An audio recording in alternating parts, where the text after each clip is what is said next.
Michael, why do you say that talent cannot be taught?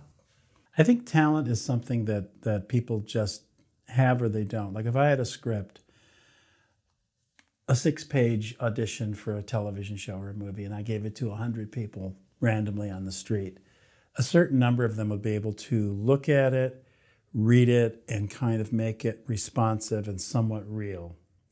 And many of them wouldn't. The base level of talent, from my definition, is having great first instincts, because you have to, particularly in film and television, there's not a lot of rehearsal, there's not a lot of time to sort of find your character and all that stuff. So your instincts are, your first instinct, if it's right about 75–80% of the time, that to me is the baseline level of the definition of talent. I don't think you can teach it. You can teach strategy. You can teach people to be better with what talent level they have. But I think talent is just something people have or they don't. And you see it in children. I mean, you see it in little kids. So I don't know if that answers the question, but that's how I feel about it. Can we define instinct? Sure. And maybe give an example? Sure. So when you're, an actor is the slave is too strong a word. The actor is obedient to the text. The text is everything. At least that's how I was taught, and that's how I was trained. And so the instinct is when you look at something very quickly, like if I get an audition for a TV show or a movie, and there's very little time, I look at it quickly and I go, because also I'm seasoned and I've done this a long time. It's not like I'm a 23-year-old anymore. So I can look at it and instantly have a take on how it's supposed to go. For me, it's rhythmical and it's outside in, meaning I work on externals. And I wasn't taught that. In fact, that was oppositional to how I was taught.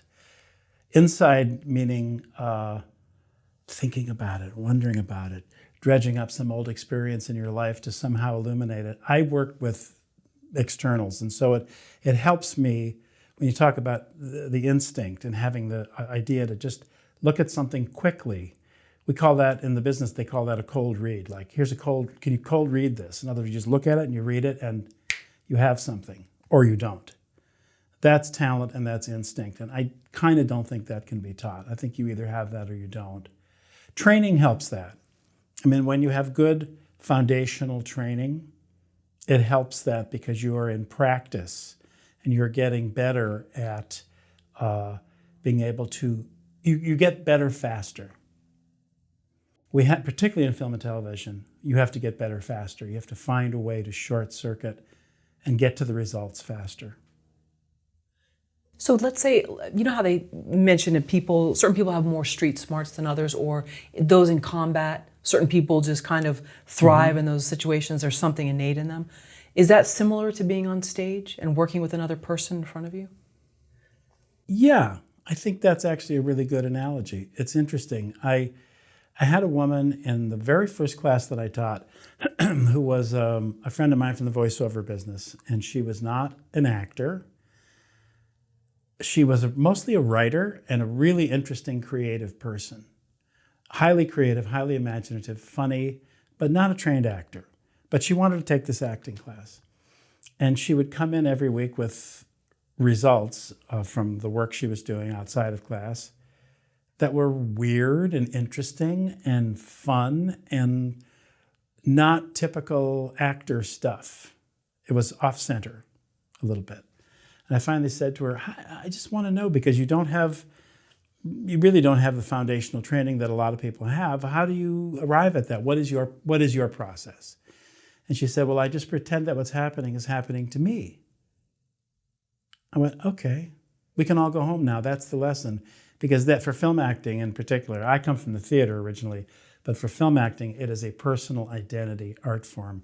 You are the vessel through which the story flows. I don't know if I answered your question. You did, yeah. And did she continue on, or she just wanted to be there? She just did. Well, she did for a while. I think she was in class for maybe a year. She had fun, and it was great for her. And I think it helped. It helped her other work, which was voiceover and writing, because it's all kind of the same. I mean, it's different, it's in different silos, but it's really all the same. It's all the same instinct, it's all the same creative impulse to do something. Look, when you have, like, I have 2 sons who are grown up now and married and all that, but when they were little kids, no one had to teach them to run around the house with a hat on and pretend they were a Power Ranger or whatever it was they were pretending to be. That's just a human hardwired instinct to play and transform. And I don't think that's taught. I think it is. Vogler and I, when I did the interview with Chris Vogler, talked about story also being just sort of hardwired into the species, the hero and all of that. And little kids, you see them doing that. I think with actors in particular, it's getting back to that original impulse to play and transform that makes it, but a lot of stuff gets in the way. I mean, life gets in the way, and how you're raised gets in the way, and the things you've been taught to behave yourself and get in line, and all that stuff gets in the way. And the people where it never got in the way are the people who have an open door. You know, I say that with people. I can help you if the door is open. If the door is closed, I mean, nobody can help you. So is that why with comedic timing as well, certain stand-ups, let's say Robin Williams, it was like some other being was inside of him. Yeah. I mean, I think it is. I think it is. That's a really good question, and I don't really have a nuanced answer for it, but I do think I can remember when I was a little kid making people laugh and not knowing why they were laughing, but I knew how to do it. But I wasn't sure why they were laughing, but I knew how to be funny. Where does that come from? I have no idea. But it was, I told this story yesterday to a student of mine who came by for a session, and I was talking about one of the things. I will not have a second book, but if I ever did have a second book, it would be called Worlds and Faces, because I think that's what TV and film is. It's all about faces and worlds, because everybody at the professional level is pretty talented. So it's not about that. It's about, where do you fit? Where does this fit into that world? SWAT is a world. NCIS is a world. Downton Abbey is a world. They're all different. Where do you fit? It's all about fit. So I told her this story comes back to your question about comedic timing. I had an audition for SEINFELD, and I'd never been up for that show, and I always wanted to be on that show because it's such a cool show. It's still a cool show.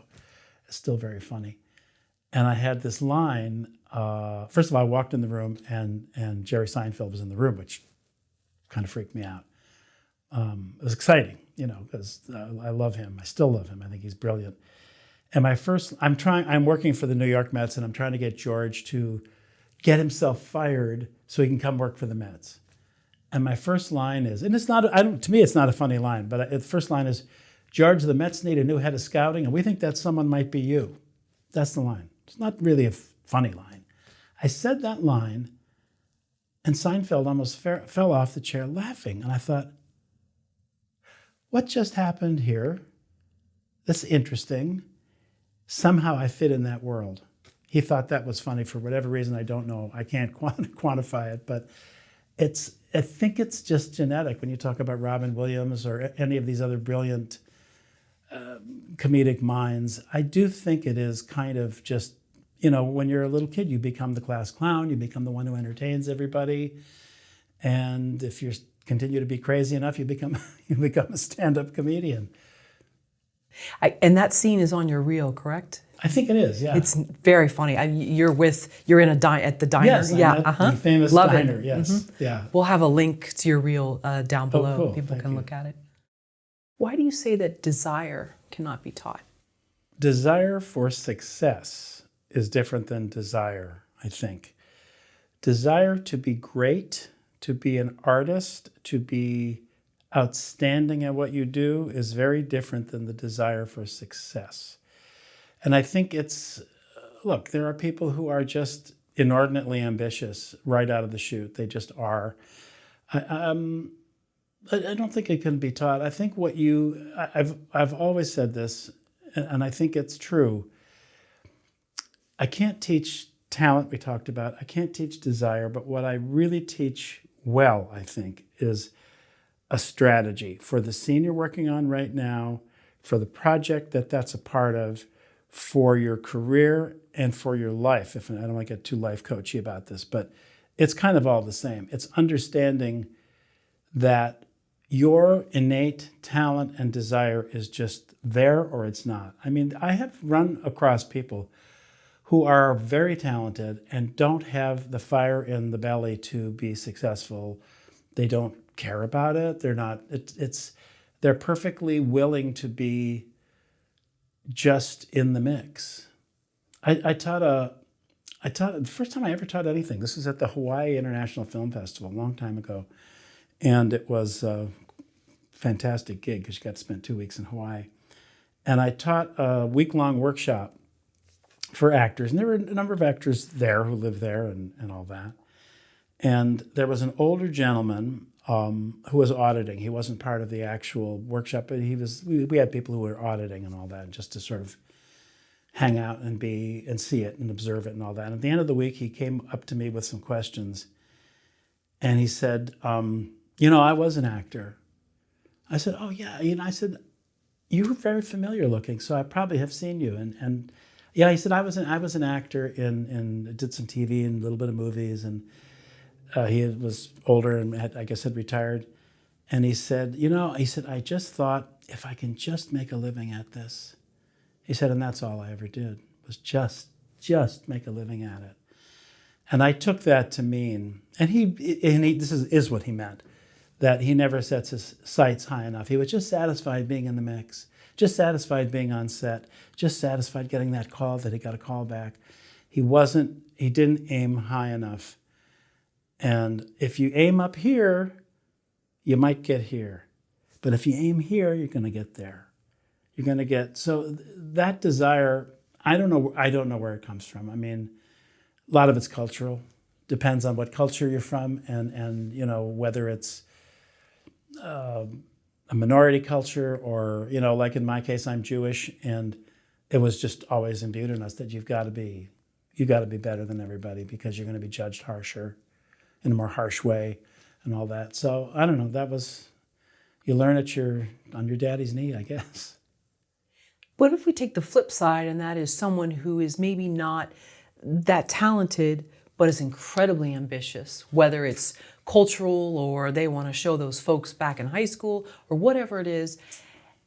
How do you reconcile that? Someone who keeps trying and banging their head against a wall, but it's just not there. Well,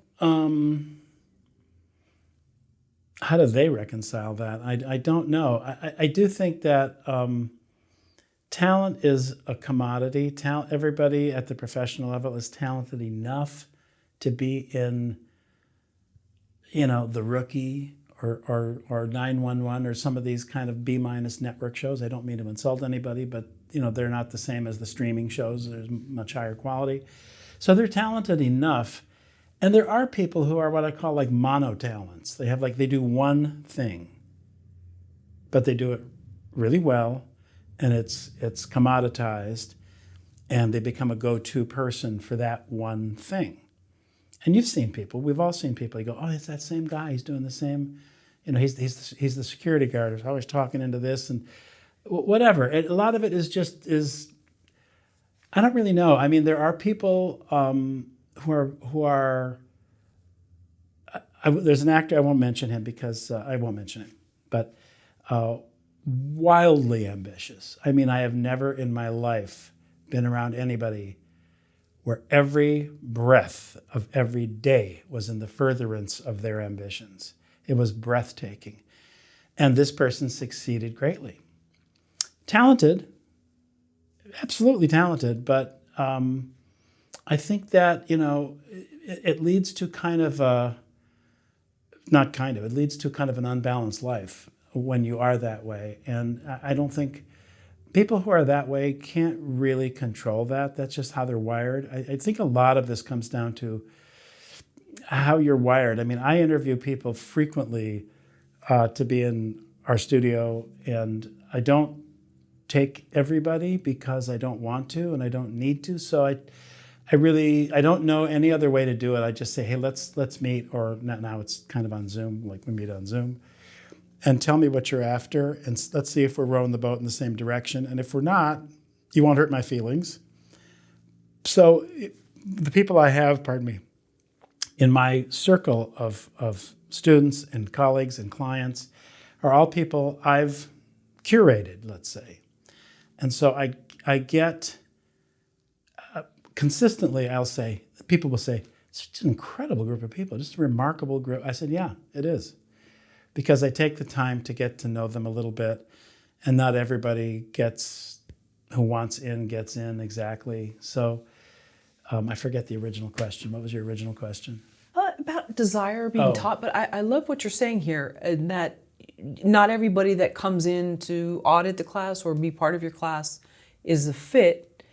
How can you tell somebody really wants it? I don't know how I can describe that, but the first thing I will do is I have two exercises I do with new students, and sometimes I do it when I'm meeting people to be involved in the studio. One is something that's standard, and one is something I made up. And the one that's standard is I'll say, show me something, whether you want to do it live or on Zoom or you've taped it. Show me something you're really good at. I want to say something that you're really good at, that you think this shows everything that I really want to show. And most actors have something like that in their back pocket, a piece they did in a play or a speech in a movie or something they did in a class that they think this kills. So that's what you can do. That's what you can, I want to see what you can do. Now, on the other hand, I want to see who you are. So I said, I want you to write something. And a lot of actors kind of roll their eyes. They don't like to write. But I said, I want to know what you know. I want to know what you know. What do you know? I want to know what you know about how you get up in the morning and how you like your coffee and traffic and your dog. And start every sentence with, this is what I know. I know that, boom, boom, boom, boom, boom. And I said, and don't edit it. Just write it. Stream of consciousness. I don't need to know anything you don't want anyone else to know. I don't need to know anybody's deepest, darkest secrets. This is not therapy. This is your worldview. I want to see your worldview, and I want to see what you can do. What you can do and who you are. Who you are always trumps the worldview in film and television. Personal identity art form. It's maybe always been that way, but it's more that way now. How else do you explain certain actors? I use it in my TED Talk. I use Seth Rogen as an example, right? I mean, I think he's great, but he does that. He's the best Seth Rogen he could possibly be. And no one else does that. And because he has a worldview, because you know immediately when he comes into some sort of transaction in the scene, you know immediately how he's going to respond because his worldview is so clear. Most actors don't have that because we're trained to be somebody else. We're trained to be, you're applauded to be, oh, I didn't even see you there. I didn't recognize you. That's not what film and TV is about. And that was kind of the genesis of my deciding eventually that I was going to try to teach, was to sort of try to teach to that perspective because I didn't see anybody else doing that.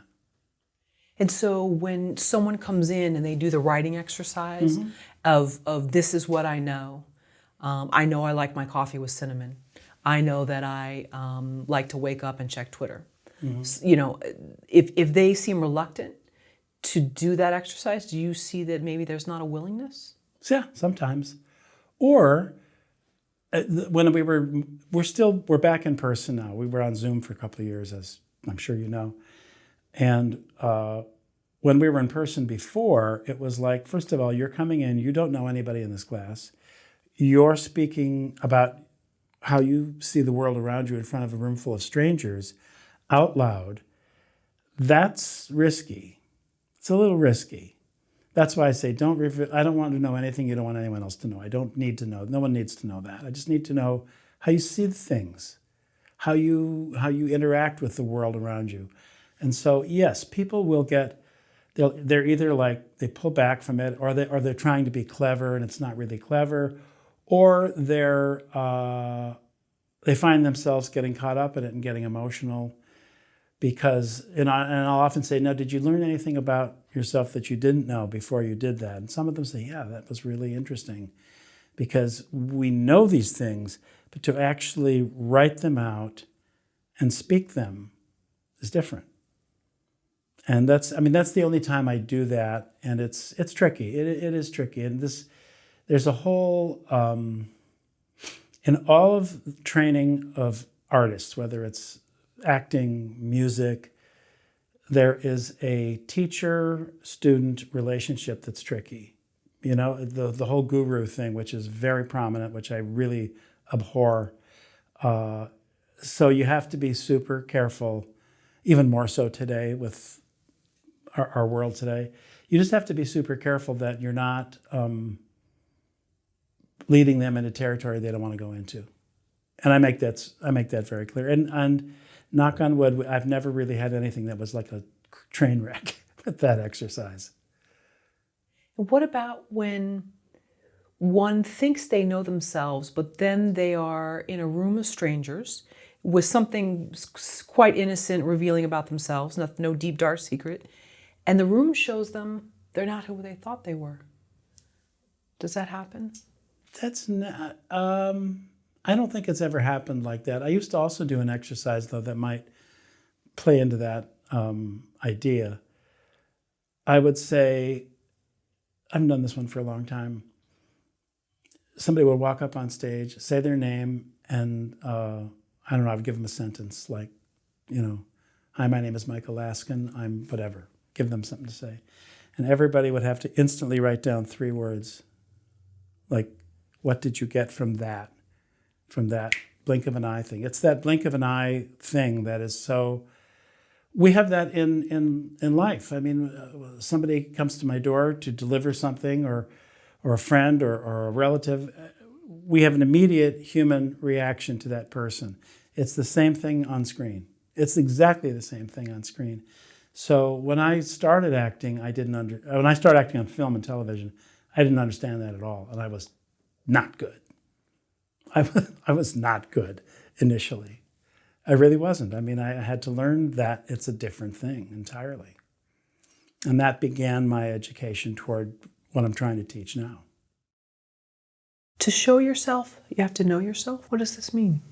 Let me circle back on something to answer that. I was trained in the theater, and it was the serious theater. And I'm not making fun of that, but it was. I mean, we thought we were going to change the world doing theater. It was a real passion for me, and still is. I love it, and I do it, still do it occasionally. But you don't have to show yourself in the theater. You show the character. You show your version of that character. But in film and television, you can't escape showing yourself. And the minute you try to escape it, you look terrible. As I said, my first few TV things that I watched were just, I thought, at least to my standards, I thought were really bad. And I thought, oh, I have a lot to learn. And so to know you can't, when I teach, because you can't teach someone about their identity. I'm not talking about identity, sexual identity, I'm just talking about personal identity. You can't teach that, but you can curate it a little bit. And I do think, I always say, lead and examine life. Do something that's outside of this acting stuff. Plant a garden, refinish a piece of furniture, do something tangible, do something, and read and create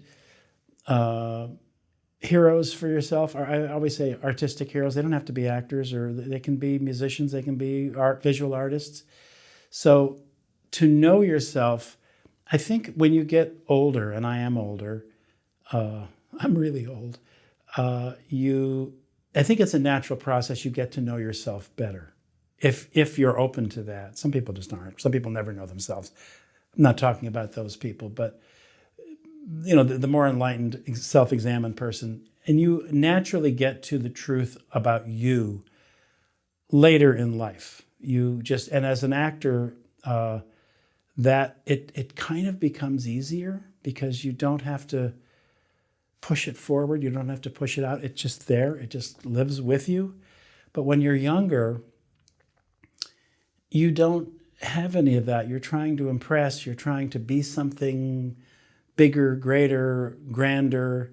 You're trying to you're just constantly trying to figure out who you are.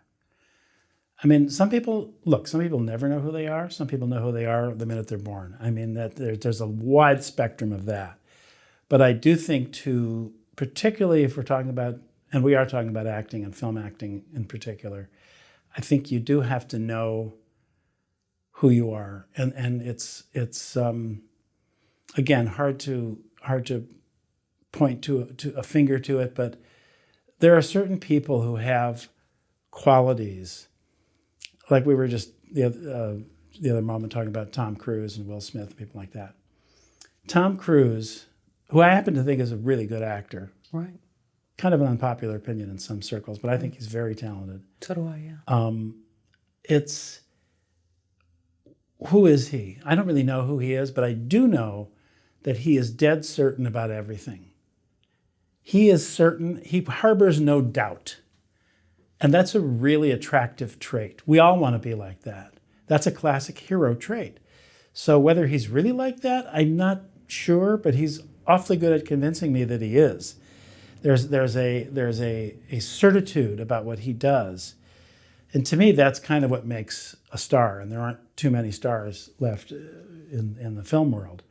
So that core essential quality of, in his case, dead certitude, doesn't question, not that he doesn't question things, but he doesn't question what he has to do.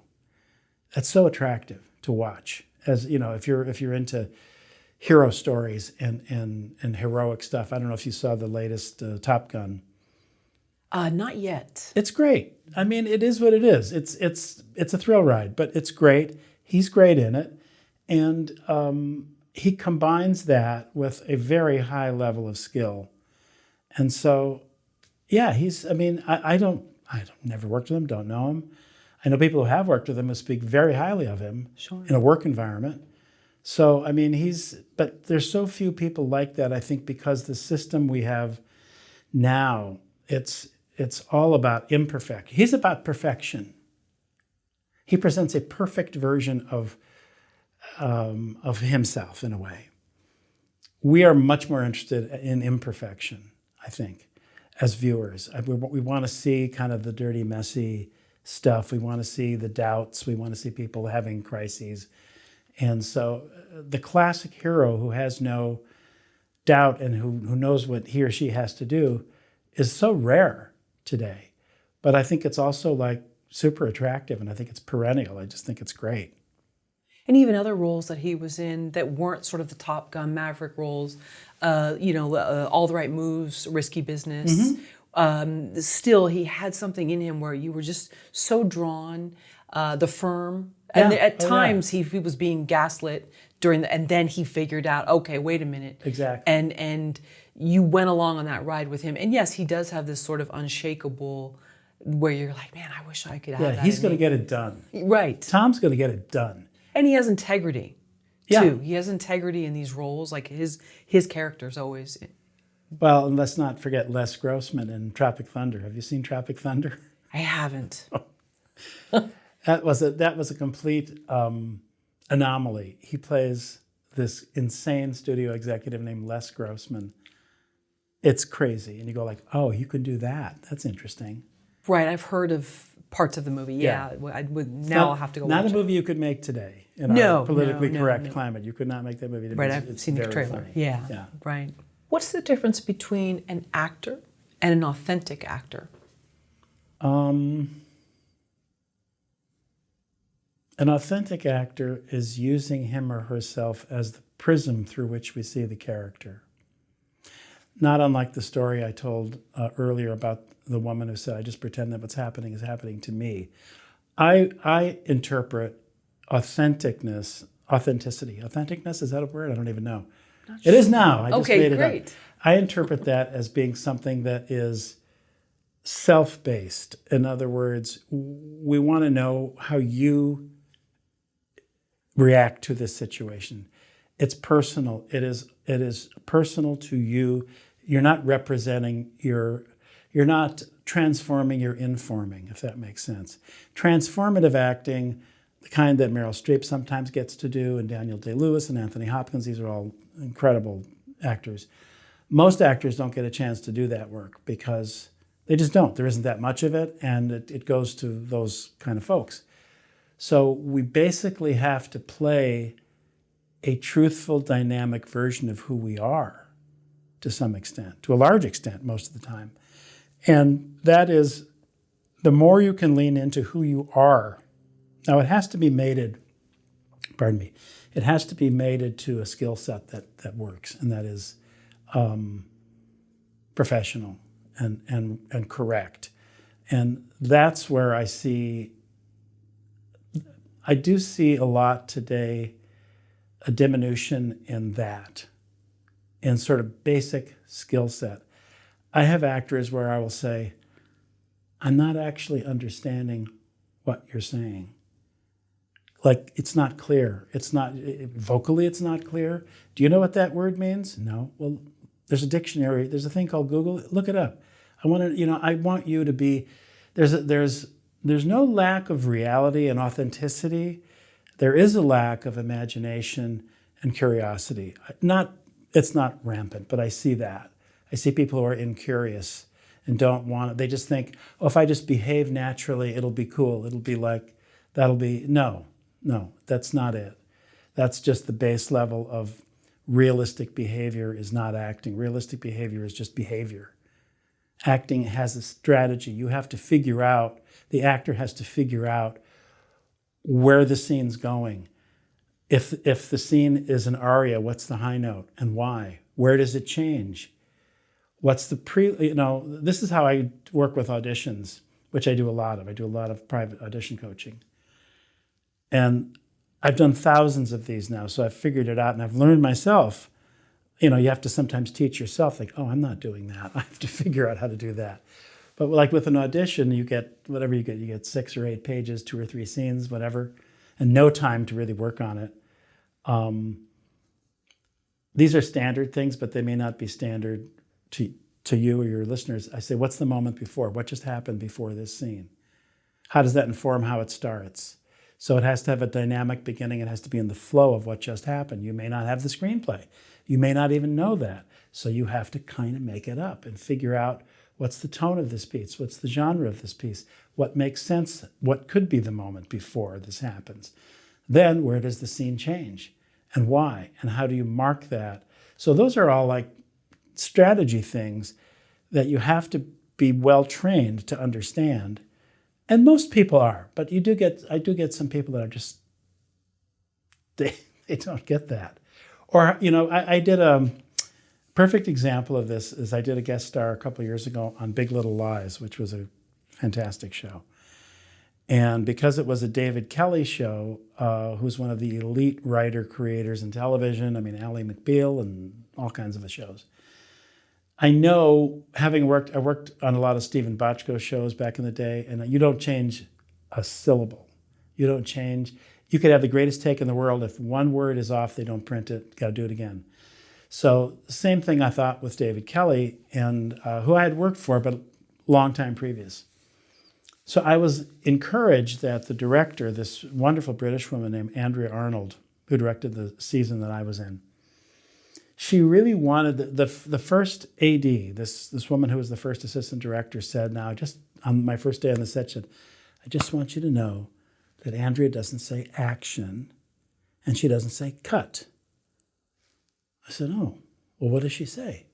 Well, she's probably going to want you to talk your way into the scene, into the flow of the beginning of the scene.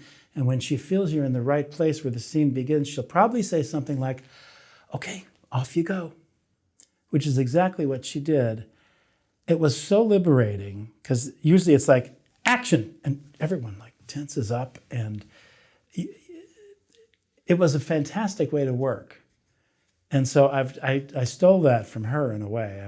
It's not an original idea, but to really talk your way, particularly if, like now, actors are taping stuff in their homes for auditions. And so I said, let's improv into the scene. Just cut out the stuff that's not on the page when you actually edit it, but then you're in the flow of what just happened.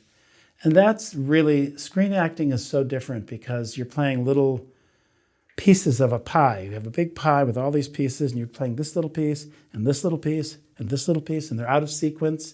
So you really have to figure out where they fit.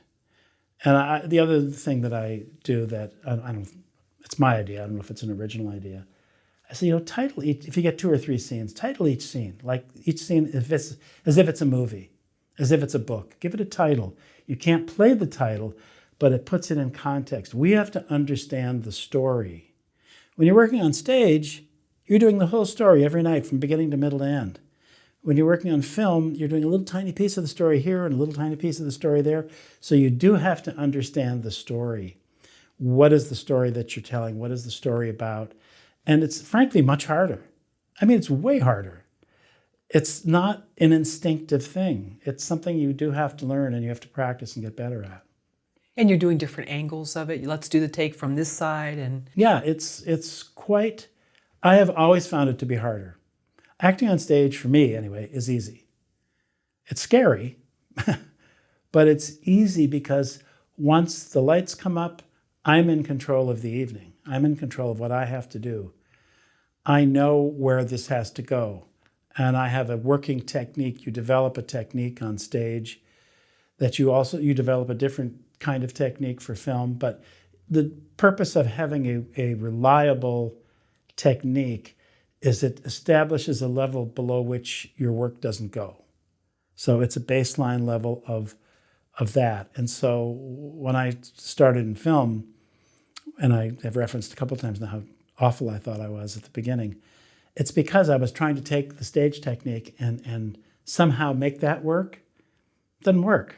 It just doesn't work. I had to sort of figure out how to be more present and how to work in close-up and how to not be presenting, but how to be in it and be alive in it and pretend that what's happening is happening to me, as my former student said. So that is what that is. And it's, for some people it's easy. For people who don't have that formal training, it's kind of easier. But if you have that training and background, it's a shift. It's a shift. so when you saw yourself, whether it was on tape or whatever, besides you said not maybe being present, what else? I mean, did you feel like you were acting, Yes. quote unquote? Okay. I did, the first show I ever did was a show, it was a big hit in the 80s, a show called Heart to Heart. Oh, yes. Yes, Heart to Heart. Yes. Everything was Heart to Heart. Loved it. And I didn't know what I was doing. I came to LA. Within 6 weeks, I got an agent. Within 2 more weeks, I got my first job. I didn't know what I was doing. I was lucky, very lucky. And I show up on the set, and there's a lot of waiting around and a lot of, I'm used to let's go, let's go, let's go. Hours and hours of waiting around for your scene. And I didn't know at that time how to sort of manage my time down, which is a big thing for actors because you got to stay in the zone, but you got to manage that time so that you're ready at a moment's notice. So there was an older actor whose name I don't remember on the same episode, a guy I'd seen in like 100 Westerns, and an older guy. And I said, hey, this is my first job. And, I'm not getting anything from the director. He said, listen, kid, if he's not telling you anything, you're doing great. Don't worry about it. So then I watched it 6 or 8 weeks later when it was on with my wife and everyone back home, my family back in Minnesota. And I was just mortified. I thought, I'm like one of those bad TV actors I used to kind of look down my nose at.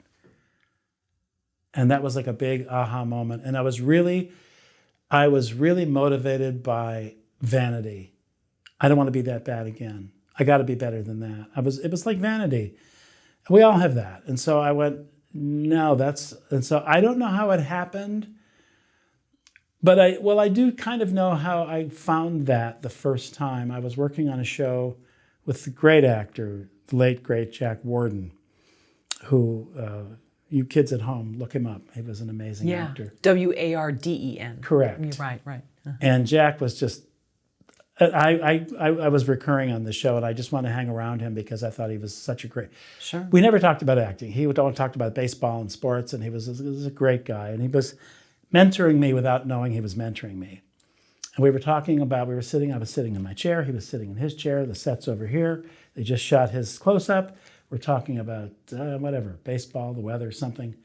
And the director said, oh, Jack, you know what? We I'm sorry, you are going to be in this shot in the back. I'm going to need you for this shot. And they just done his close-up. No problem. He gets up, goes over to his place on the set. And I'm watching him, and I'm thinking, that's the same guy I was just talking to. There's none of this. There's none of this performance. There's none of this. It's just like, boom. He's just there. The same person. No difference. I thought, oh. And I at lunch, I sat and had lunch with him because I took any chance I could to hang around him. And I said, I noticed this. I said, tell me if I'm crazy, but I noticed that. And it really blew my mind how, I guess relaxed is not a strong enough word, but how focused and how centered he was. He said, yeah, it took me about 20 years to figure that out. I went, okay, I get it. But that was like a big aha moment for me because I was getting a master class from a great actor. Right. He didn't know he was giving me a master class, but he was. And so I think that was, as I think back on it, that was kind of the beginning of my knowing, oh, I'm enough. I'm actually enough. I don't have to push. I'm enough. But the I that you present, the you that you present, has to be interesting. And then we go back to the idea of an examined life and being a full human being and not just being consumed by ambition and craziness and show business and all that stuff. So anyway, there's that story. What are your best tips for boosting confidence? Confidence is this thing that you have to maintain in a business that is designed to undermine your confidence at every turn. I think I just was actually talking to somebody yesterday who was having crisis is too strong a word, but she's at a crossroads about something, and I said, here's the problem we're talking about. I said, I think you need to do something about that problem, the dilemma, every day. Do something every day, even if it's 20 minutes, even if you feel like you're not making progress, you're repeating yourself, you're digging yourself a hole. Do something to get at that issue every day. Because confidence is so fragile. There are people who are confident for no apparent reason. There are. They just have it. And they can't be dissuaded. And God, that's a gift. That's a fantastic gift. Most of us who are mere mortals are not like that. And so, back in the day when we used to go in for in-person auditions, which I don't know if that's ever coming back, but you'd arrive at the audition, you'd pull up to the gate of the studio, and you'd say, I'm going to meet so-and-so in this building, and here's my appointment. They say, oh, you're not on the list. Okay, so they got to call the office. So that's confidence number one, going down the tubes. I'm not on the list. Then you get on the list. Oh, yeah, they've got you. So you got to park in that structure. It's like 4 blocks away. So you got to go park in that structure. And you're wearing a suit because it's a role that requires that. And it's like 100 degrees out. And you got to walk the 4 blocks in the blazing sun. And then you get there. And by the time you get there, you're a mess.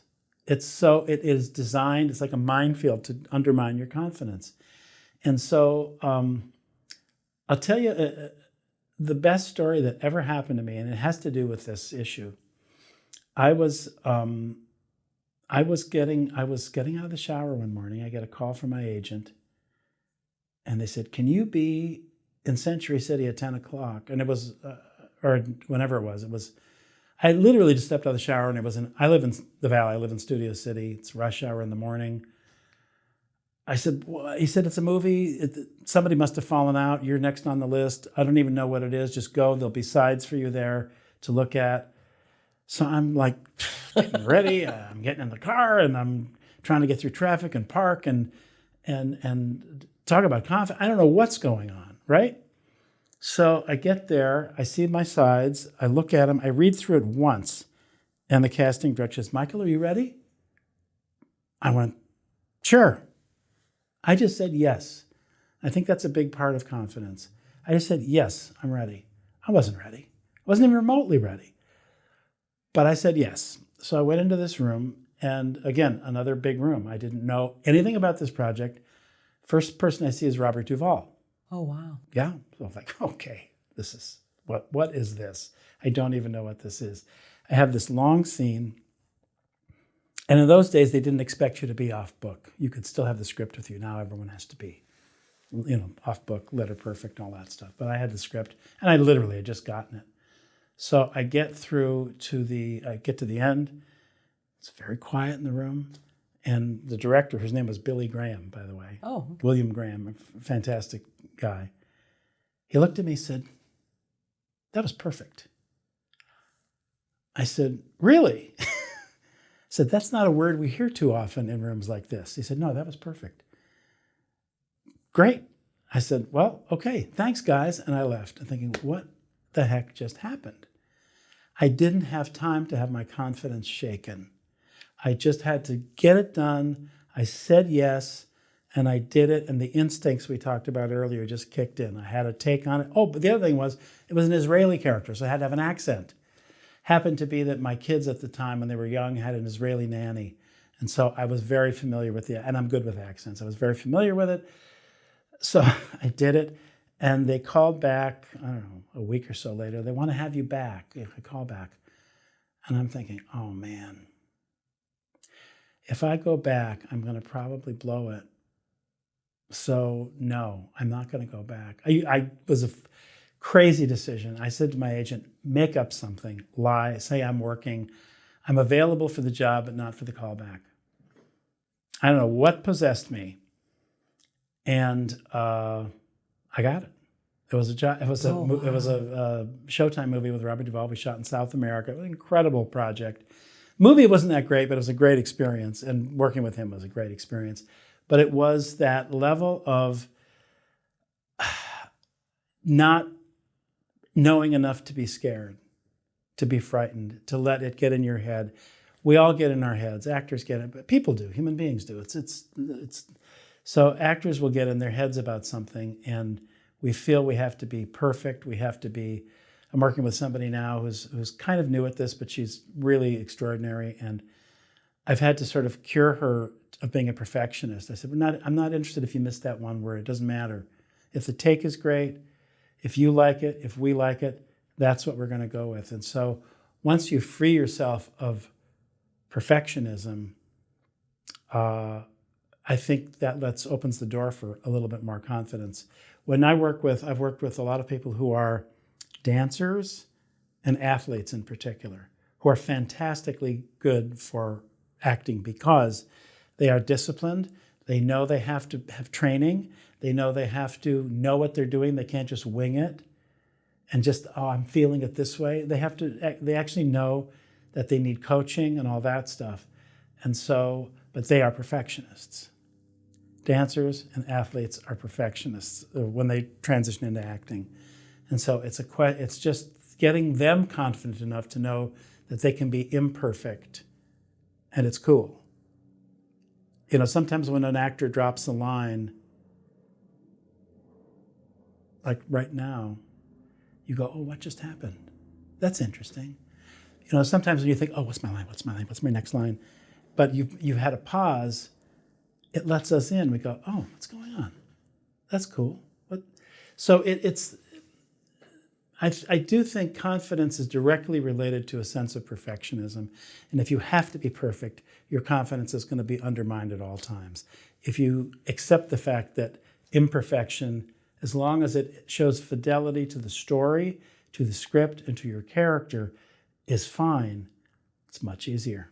And it's kind of what we're after anyway, I think. We talked about Tom Cruise earlier, and sort of this composite of someone that has unshakable confidence and is going to get the job done.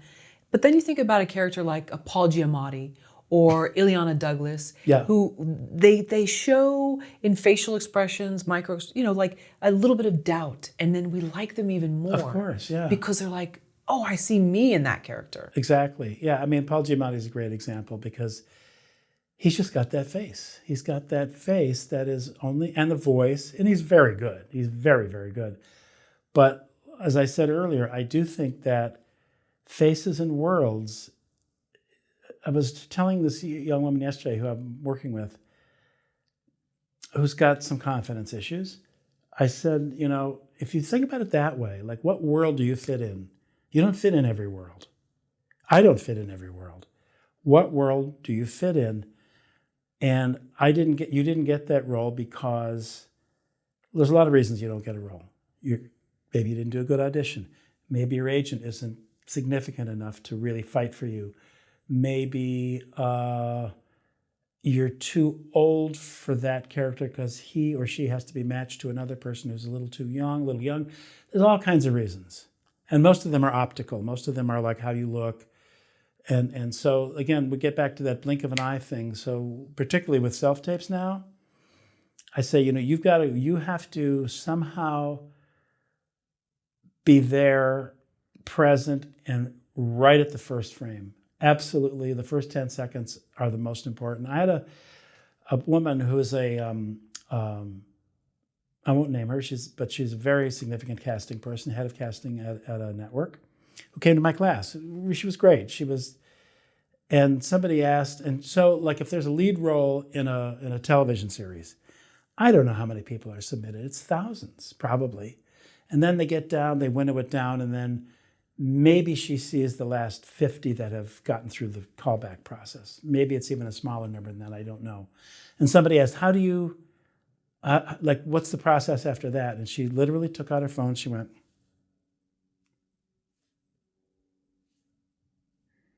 and everybody gasped. Because at that point, she knows everybody's good. Who's the right fit? Who looks right? It's kind of that. I just cast this pilot that I produced, and it was like we had people, because we had a very good casting director, so we didn't see people who weren't good. Everybody we saw it for the major parts was very good. So it wasn't about that. It was about like, oh, she's great. Doesn't fit. It doesn't work for this reason or that reason. So it's a lot of that. It's a lot of that. And that sort of uncertainty and that capriciousness, it's very capricious as a profession. And it's kind of borderline abusive as a profession, to be perfectly honest, particularly now when an actor gets a 12-page, 3-scene self-tape with 24 hours to turn around, and he or she has a work shift that night, and they have to memorize it, and they have to film it, and they have to upload it, and it has to be great. Come on, that's crazy. It's crazy, but that's the new normal. That is actually the normal now. They're trying to, they've changed that a little bit in the UK, and I think it's smart. They've given people, they send all these tapes out that are, it's impossible to do what they're asking for some people. 12, 13 pages, when a show itself is 60 pages, you're asking people to film a quarter of the show overnight, and it has to be great. In the UK, they're doing a thing, 4-page maximum with a 4-day minimum. And then if it's a 6-page, then it's a 6-page, they have a whole formula so that it's not, otherwise it just gets to be crazy. And it's a good point. You said a work shift. Most actors have flexible jobs that they're doing at night and things. Yeah. And so, you can't be totally put together. It's become, that aspect of it has become harder because it's not personal anymore. You're not walking into the room and developing maybe a relationship with that office that you've been in 6, 7 times. They like you, they keep bringing you back. There's an energy in the room, there's a person-to-person energy that simply can't be replicated on Zoom. But that's what it is right now. That's the world we're living in, and it is what it is. I'm glad to be on the 17th hole with that. When you were given a script, did you read the entire screenplay or only the parts that you're playing? Interesting question. Depends on the time. I mean, if you have a very rapid turnaround for the audition, you may not be able to read the whole screenplay.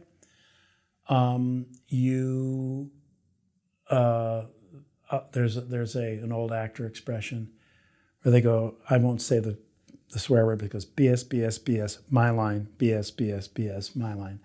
De Niro? I don't know. Oh, okay. I don't know who said that, but I like to read the script if I have time. Sometimes they don't send you the script, by the way. Sometimes the script's embargoed and you don't have a chance to read it. If it's a show that's on the air, you can watch an episode or two and get a feel for it, for the world and the tone and the genre of the show. But ideally, if you could read the script, yeah. I coached somebody yesterday who, it was the most weird audition.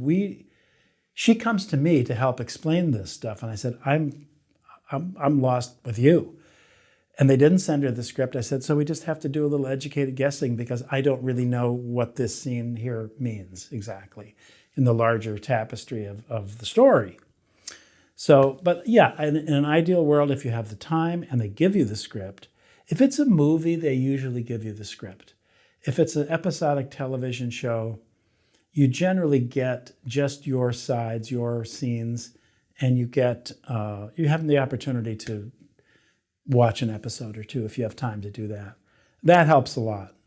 That definitely helps a lot because then you kind of know what the world is that you're entering.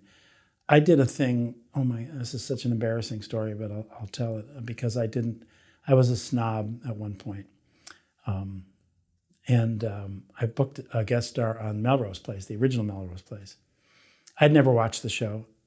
I shot the show. I never watched my episode because I thought, I'm above Melrose Place. I'm not that, stupid of me. Anyway, did you ever watch that show? I was an extra on it. Okay. So you remember the set Yeah. with the pool and all that stuff. Yep. So I show up the first day of work. Second AD is taking me to wherever the dressing room or wardrobe area is. And I see the set and I go, wow, that's amazing. What is this? And she said to me, this is Melrose Place. I went, aha, I'm an idiot. I mean, it was so embarrassing because I didn't know the show. I booked it and I shot it, but that was a really stupid move on my part. I mean, it was arrogant. It was a bad moment. But you have to understand, so to get back to your original question of do you read the script, you have, whether it's the script or watching something online now, which when Melrose Place was on, we didn't have that. I don't think it was on. But your job is to figure out what world you're entering. So if you can read the script, fantastic. If you don't get it, you've got to figure it out other ways. And it comes down to that. It comes down to the world that you're entering. More and more now shows are a particular world. Yellowstone is a world. I mean, it's an incredible world. And all these shows. And so you really do have to understand what the transaction is, what your part in that transaction is. But yeah, if you can read the script, great. But reading a full script for a movie, that takes an hour, hour and a half. Sometimes you don't have that time. You skim it, or you'll get, when the audition comes in, you'll get a storyline, generally speaking. You'll get a storyline of what this is about. You'll get a character description. Sometimes they're useful, sometimes they're not, because sometimes the person who writes them is the third assistant who may or may not know really in a granular way what they're describing. So, and sometimes it's just educated guessing. And it's easier in a way than it used to be because you can look at things and say, oh, or you can research that director or that writer. You get an idea of what it is you're entering into. Did you go back and watch that episode? Of Melrose? Yeah, it should be somewhere online. I'm sure it is. I've never watched it. No, you haven't. Okay. No, it's all right. I'm good. Okay. I'm good. I don't need to see it. Okay. I'm sure it's fine. What is your process for breaking down a screenplay? Well, if I have the time, I obviously will read the whole screenplay. And I want to know what the larger arc of the story is, first of all. I just want to know what this is. What is this story we're all telling? Breaking it down for an actor is very different than breaking it down for like a director or a DP or somebody like that. I think that my process is pretty external in a way. I had a epiphany when I was in college because they were teaching kind of method-based acting, and I just didn't get it. I went, oh, no, I don't get this. This doesn't work for me. And I was doing some play, and I went into the costume shop, and I was looking for a jacket or a coat. And I found this coat, and I put it on, and I went, and I watched myself in the mirror, and I went, oh, that's the guy. So I found out that I work externally, and once the externals are in place, I can fill it in emotionally, but I need to know kind of the north, south, east, and west of the scene. Like, okay, there's the window, there's the door. I need to know physically, and whether it's evident in the script or whether it's just my imagination, I kind of need to know that. That's me. That isn't necessarily the way to do it. That's the way I do it.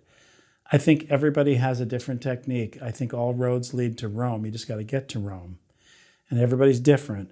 And some people are very internal and very emotionally. I'm not. I fill that out later once I get the structure of it. And that's kind of the similar way that I worked when I worked in the theater in a way as well. I have to find the structure of it. Once I feel confident in that, once I know the words, I have to know the words. Can't be thinking about the words. Then I feel I can fill it in. I can fill it in. But a lot of roles that one does aren't even emotionally that, they're functionary. You're a lawyer and you're doing a courtroom scene, and there isn't a tremendous amount of emotional stuff there. It's all functionary stuff to drive the plot forward. And you also have to understand that. Like a co-star role is generally that. It's somebody who they interview for one scene who tells you something about the murder suspect, and then you never see them again. Right? So you have to understand the function of the role. Those smaller roles are frankly harder because you have very few opportunities to really make impressions, wrong word, but to sort of establish who your character is.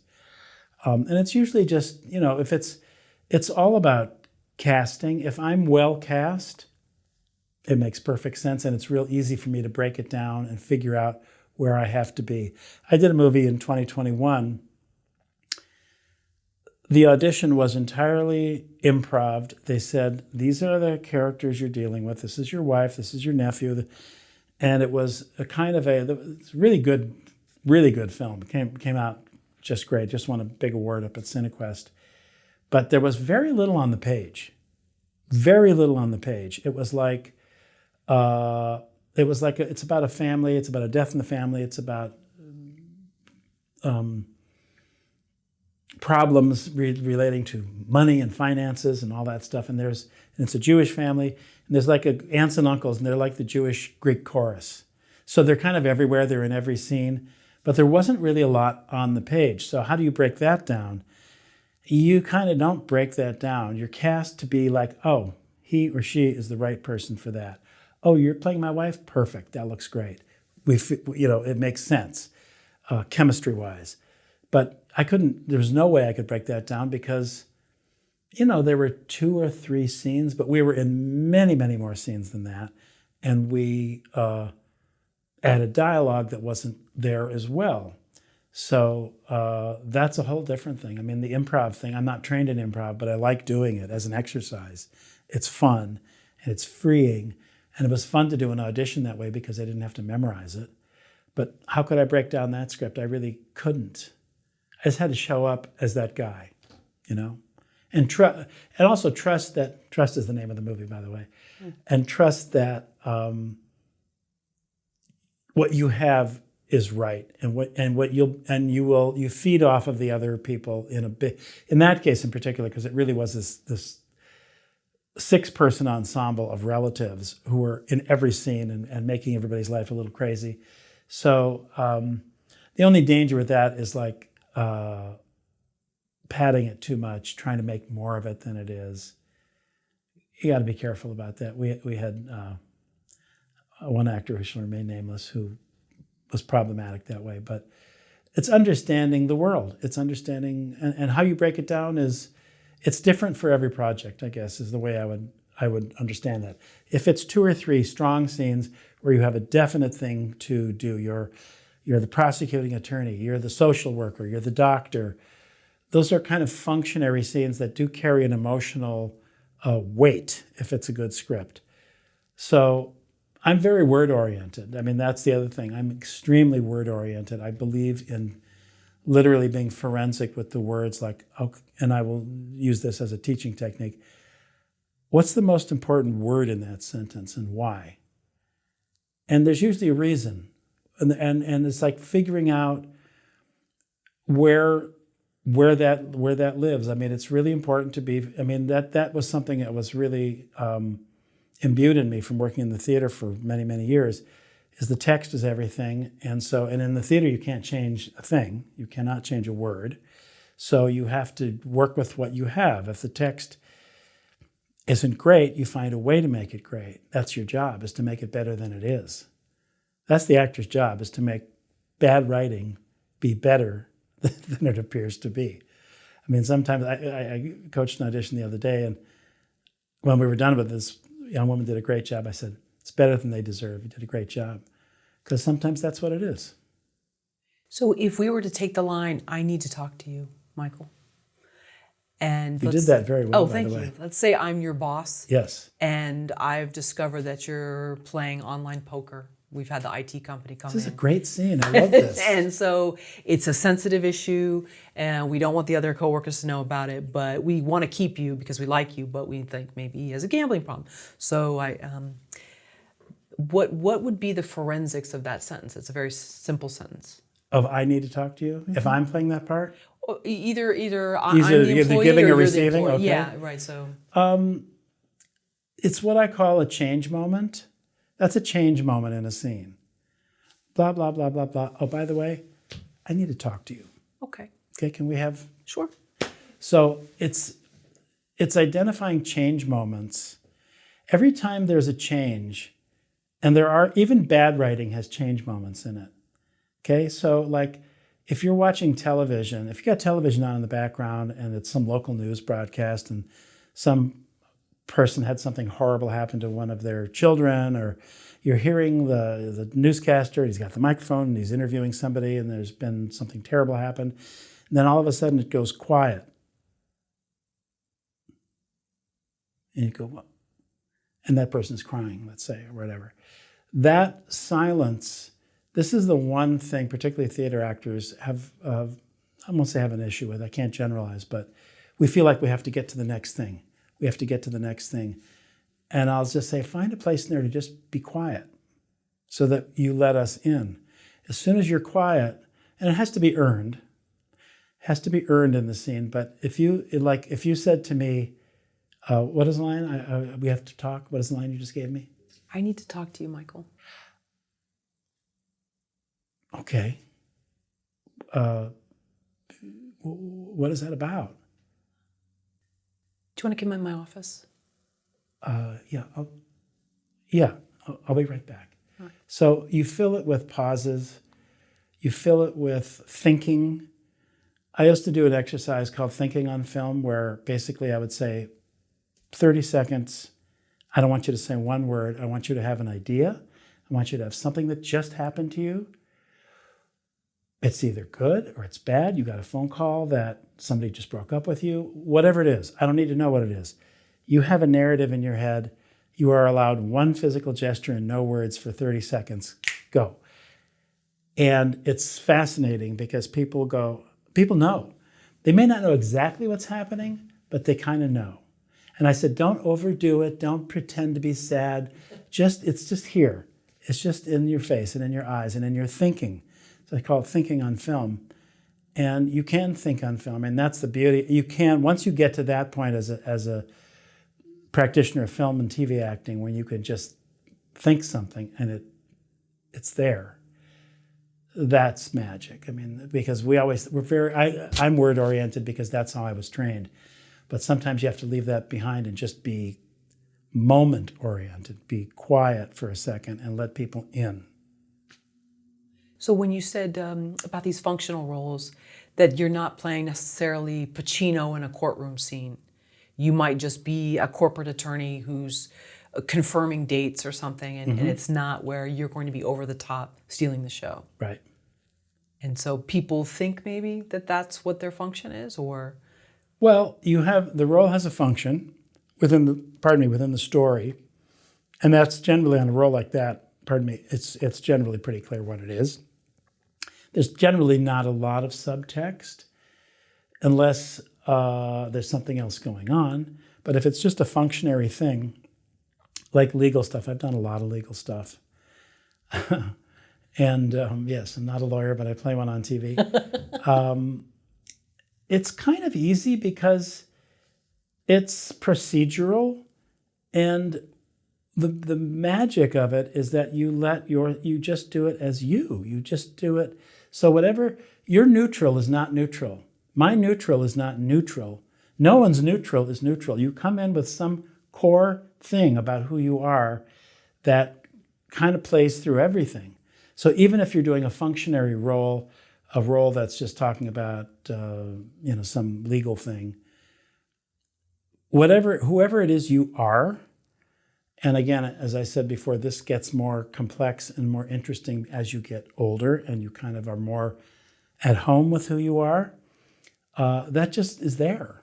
And so that's kind of what you were hired for, in a way, is to be, as I said earlier, a dynamic, truthful version of who you already are. So the lines are just, look, that stuff, it's like a baked potato. You can put anything on a baked potato. You can put salsa, you can put cream cheese, you can put sour cream, you can put chives, but it's still a baked potato. The baked potato needs flavor added to it. That's kind of what we bring in a functionary role. We add flavor to the baked potato. I can't believe I just said that. Let's say you get a call right now from your agent, and you have a big audition tomorrow. What's the call like? What happens? I'm not sure. Well, first of all, I don't get a call. I get an email. Ah, okay. So Yes. it's not ring ring. No, there's none of that anymore. It's all impersonal, I'm afraid. Interesting, because now you have to self-tape everything. So it's not like, oh, I have this audition, I'm going to go to Warner Brothers at 4:00 to this building, to this room. That doesn't happen anymore. I don't know if that'll ever happen again. So you have to not only think, okay, I have to look at this. I also, in my case, and I don't know if everyone's like this, I go, do I want to do this? Is this something I really want to do? Because I don't care anymore, and I'm in a different place in my life. If I don't want to do it, or if it doesn't feel right, I'll go, I'm going to pass on that. And they seem to be okay with that. But the first thing I do is that I freak out a little bit, because I know there's a timeline. And I know that, I have to drop everything and I have to get this done. Now, I don't tape at home because I'm not good at it.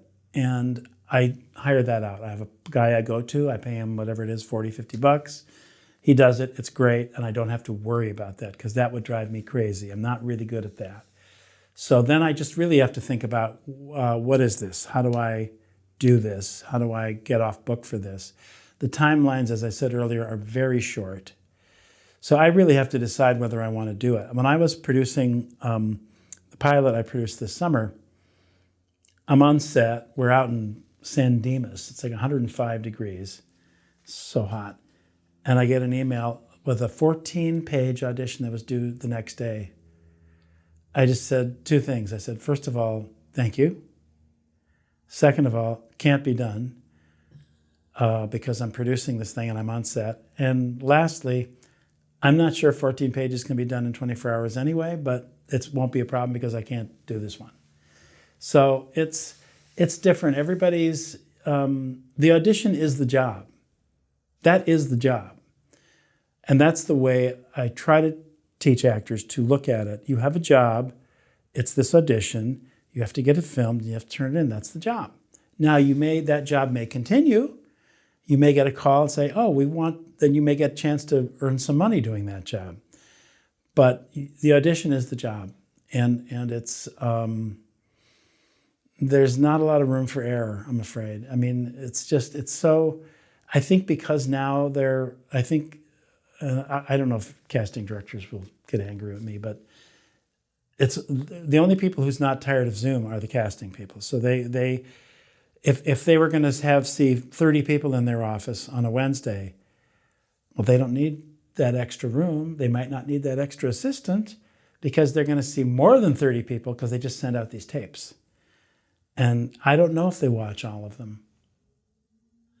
I don't know. Some of them say they do, and I believe that, but some probably don't. Do you think in some ways, though, the self-taping is easier in that you don't have to get in your car Yes. or take the bus or Uber or Yep. Lyft? It's easier in that respect. It's also easier. It's not easier for me because I'm old and I'm set in my ways and I don't like it, but that's immaterial.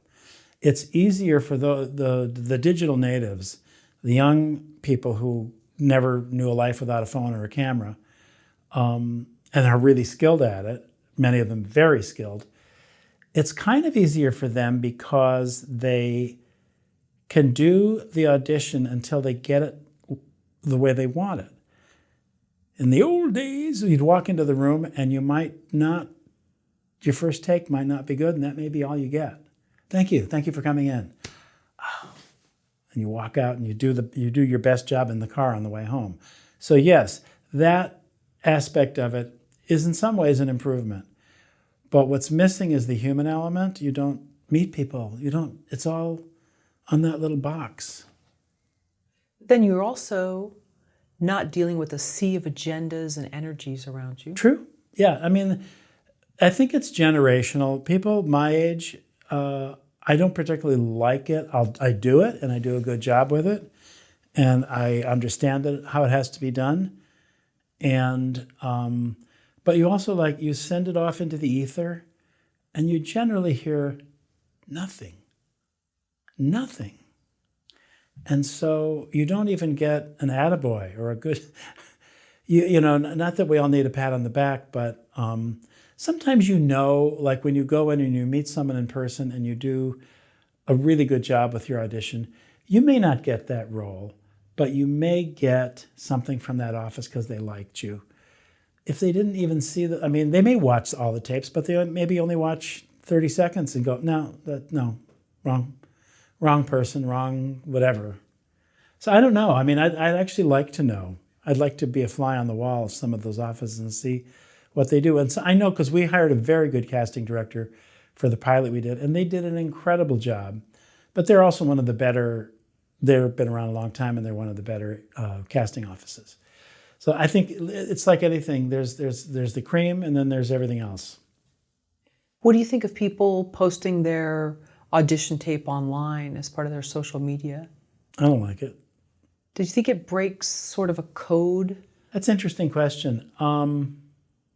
Well, first of all, sometimes there are shows that are non-disclosures, so they haven't even aired yet. Or sometimes they will send you what we call dummy sides. Do you know what that is?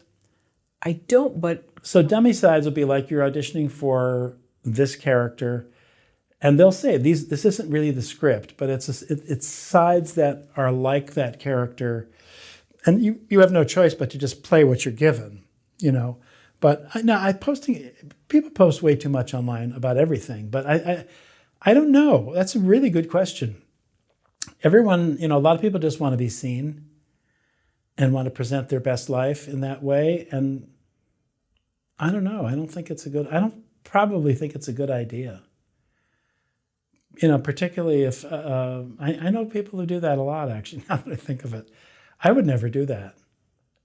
Yeah, I was just wondering how casting directors think of it. If I don't it's know. not embargoed or whatever, yeah. Well, if it's embargoed, obviously you should never do that. But there's a guy that I know who's a very good actor. He's working quite a bit. He also, as a side gig, does taping for people. And I've actually taped with him, and he's great. And he did this thing I thought was really cool, because he booked some job on a show, a guest star role of some sort. And he took his audition tape and intercut it with the actual footage from the show to show you, this is what I did in this scene. Here's the scene as it was filmed. And I thought that was actually very instructive and cool. But that was also done, the show had already been aired. He had access to that footage, theoretically, I guess. And that was actually very teachable and instructive to see what he did that got that role and how it looked when it was filmed. That's kind of interesting. But yeah, posting just in general, people are crazy with that stuff. When you do get this person to film your self-tape, are you there reading lines off of them, or they're just an eye line to you? The place that I use, he's an actor himself, and he's very good, and so he is the eye line. I mean, now we're getting technical, but that's good. Sometimes in an audition, you might have 3 people you're talking to, and the eye lines get a little crazy. Like, so I often say just like pick 2, have two eye lines, or unless somebody's in the back and you can talk to someone back there, that's different. But yeah, no, that guy would read with me, and he's actually quite good, and he will coach a little bit. I mean, which I appreciate. He doesn't overstep, but I think that's smart. Most people don't do that. They just set up the camera and go. But yeah, no, he'll read with me. He's very good at it. So I think it's the technical stuff is really important. The eye lines and all that stuff. It's just key. And props. They always tell you don't bring props. I said, bring a prop if it helps you. I worked with somebody yesterday. She's playing a bartender. And so she had glasses and she had a rag she threw over her shoulder. I said, that all helps. There's nothing wrong with that. But they used to say, no, you can't do that. All these rules are very fluid now, right? What does it mean for an actor to make bold choices with their character? I mean, that is a cliche, let's say. Make a bold choice, make a strong choice. But with every cliche, there generally is a grain of truth, or it wouldn't have become a cliche. I think that it's like if you're at the top of a mountain and you pour some water down the mountain, it's going to find its way down. That's the obvious way. That is the way down. The water's going to find its little rivulets and it's going to flow a certain way. And most scenes, particularly if you don't have a lot of time, you're just going to play it down the middle because you don't have time to really explore it and get deeper with it. I think trying to make the less obvious choice, the choice that may not be actually on the page, you have to understand who the end user is. The end user is the casting director, and they're looking at lots of tapes. And they're looking at lots of versions of the same scene over and over and over again. And most people, because of either lack of imagination or lack of time, are going to kind of play it the same way. So if you can find a way that's justified, that's earned, where you can place something a little bit off to the side of the page, not down the middle of the page, that's what I would call a bold choice and a smart choice. You don't want to do that just to be different. It has to be earned, and it has to feel like it has some fidelity to the character and the story. But I think that's how I would define what a bold choice is. Something that does not go down the middle, because most of the time, as I said, lack of time, lack of imagination, and they're watching all these tapes. We did that when I cast the pilot. I mean, a lot of the tapes were like, they're all kind of play it the same way. And the one person who may play it a little differently jumps out for whatever reason. Maybe it's not smart, maybe it's not right, but it's different. And so it's a little like, I like sports analogies. Like in baseball, the great Warren Spahn, the winningest left-hander in the history of baseball, said that the pitcher's job is to upset the hitter's timing, and the hitter's job is to upset the pitcher's timing. So I think that our job is to sort of break open the timing of that scene a little bit, change the rhythm of it a little bit, if you can find a way to do that, because they're going to hear it a certain way every time, over and over again. If you can find a way to creatively and smartly break up the rhythm. Words and rhythm, very important to me in my own work and when I teach and when I coach. So that's what I would say would be a bold choice. Let's say you've already booked the job. Now you're on set. How bold do you get, or no, that breaks, that disturbs the other actor in the scene. Right. You're upstaging someone. That's really case-by-case basis. It depends on the set. If you have a really loose improvisational set, you can do that. You can try that. I worked on Curb Your Enthusiasm, where there's no script, basically. There's a story, there are scenes, and so everyone's, a lot of funny people. Larry David, Ed Begley, Richard Lewis, Jeff Garland. they're all going to try out stuff that's funny, and some of it will hit and some of it won't hit. That's an extreme example of where you can be bold and try something else. That's great. I don't think we're going to use that. But it just is different on a show that is a well-oiled machine, a weekly kind of what I call factory television, those shows that just go week to week. They have a template, a visual template and a tone template that is established. That's what they do. They play to that. They have, like, if you watch SWAT, every 7 minutes, someone's going down a hallway with a gun in the dark. I mean, that's part of the template. I'm exaggerating, but not that much. So you have to understand that. And you can't, on a show that has a really strong template, you kind of can't do that. It just depends on the circumstance. But it's fun to play, and it's fun to do stuff that's different and out there, but you just have to kind of know your audience and know what world you're in. What's your advice to actors on finding their character?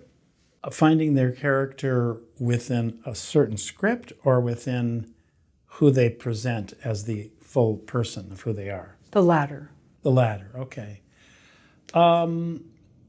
My advice on that is to be open to it. To really, I mean, the cliche is you're enough, you are enough. The cliche, that's kind of true, but it's only true if what you're presenting is examined and nuanced and interesting. There's kind of a showbiz life, there's a backstage life, and then there's life. And my advice is to get involved in life. Do something real. And, certain people are just more inherently interesting than others. This is human nature. But to find that person that is the core person that you present, that kind of populates everything, that just takes time, and it takes patience, and it takes kind of being honest with yourself as to who you are, and what what did I watch last night? I watched, who was it? I'm blanking on it now. I've been watching The Morning Show, which I think is so good. And this actor, I haven't seen him for a long time. He's an older guy named Paul Guilfoyle, who's been in tons of stuff. I haven't seen him in a long time. And he's older than me, which means he's really old. But he's like, I went, oh, that's Paul Guilfoyle. Wow, where has he been? But he just is there. I mean, he has not only found that thing, he is that thing. And it's a little bit like the Jack Warden story that I told. I think, I don't know how the advice is just to be open to it and to be willing to be honest with yourself about who you are. Because that's the whole ball game, as far as who you are dominates what you can do in the film and television world. So you really need to get acquainted with yourself. You need to like yourself. When people say, they don't get me, well, maybe they don't get you because you don't get you. Once you start to get yourself, people will start to get you, has been my experience. But that takes a long time. Some people never get there, and some people get there pretty quickly. What's your advice for finding a character within the script? When you say finding it, you mean owning it? Owning it? Kind of branding it? Mm-hmm. Bringing your own take to what the director sees. Well, you're in charge of some of that, and there's some of that you're not in charge of. All you can do is, as my former student said, pretend that what's happening is happening to you personally. All you can do is make it personal. The other stuff you're not in charge of. There's all kinds of forces at play that kind of subvert that. I think that it's knowing, it's kind of also knowing what your strike zone is. Everybody's got a strike zone. Like, by that I mean, not everybody has to have a huge range. I mean, I think that is the goal of the young actor. I can play everything. I can do all these parts. I can play an old man, even though I'm not an old man. I can play an Irishman, but I'm not Irish. they'll get an Irishman. Okay, they don't need you. They'll get an Irishman. So I think understanding who you are and understanding where you fit and being okay with that, because otherwise trying to please them is a fool's errand. There's no pleasing them, whoever they are. We always talk about them. They don't get it. They don't get me. Well, they don't get you because you're not present and you're not bringing yourself to the work. And it sounds complicated. It's really simple. But until you make that turn, until you make that pivot as an actor, understanding, not just paying lip service to, but understanding that you are enough, if the you that is presented is fully examined and interesting, then it becomes easier. But otherwise, it's this, trying to please them. That's the on the tombstone of every failed actor. I tried to please them. Does that make sense? It does. Do you think it happens more with younger people?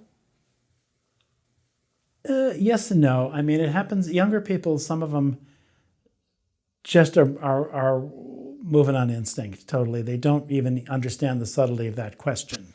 Some of them. So and so they're blissfully ignorant, and sometimes that's great because lightning strikes. They go, "Oh, him," and you don't even know what you got. But that I've seen that happen a lot.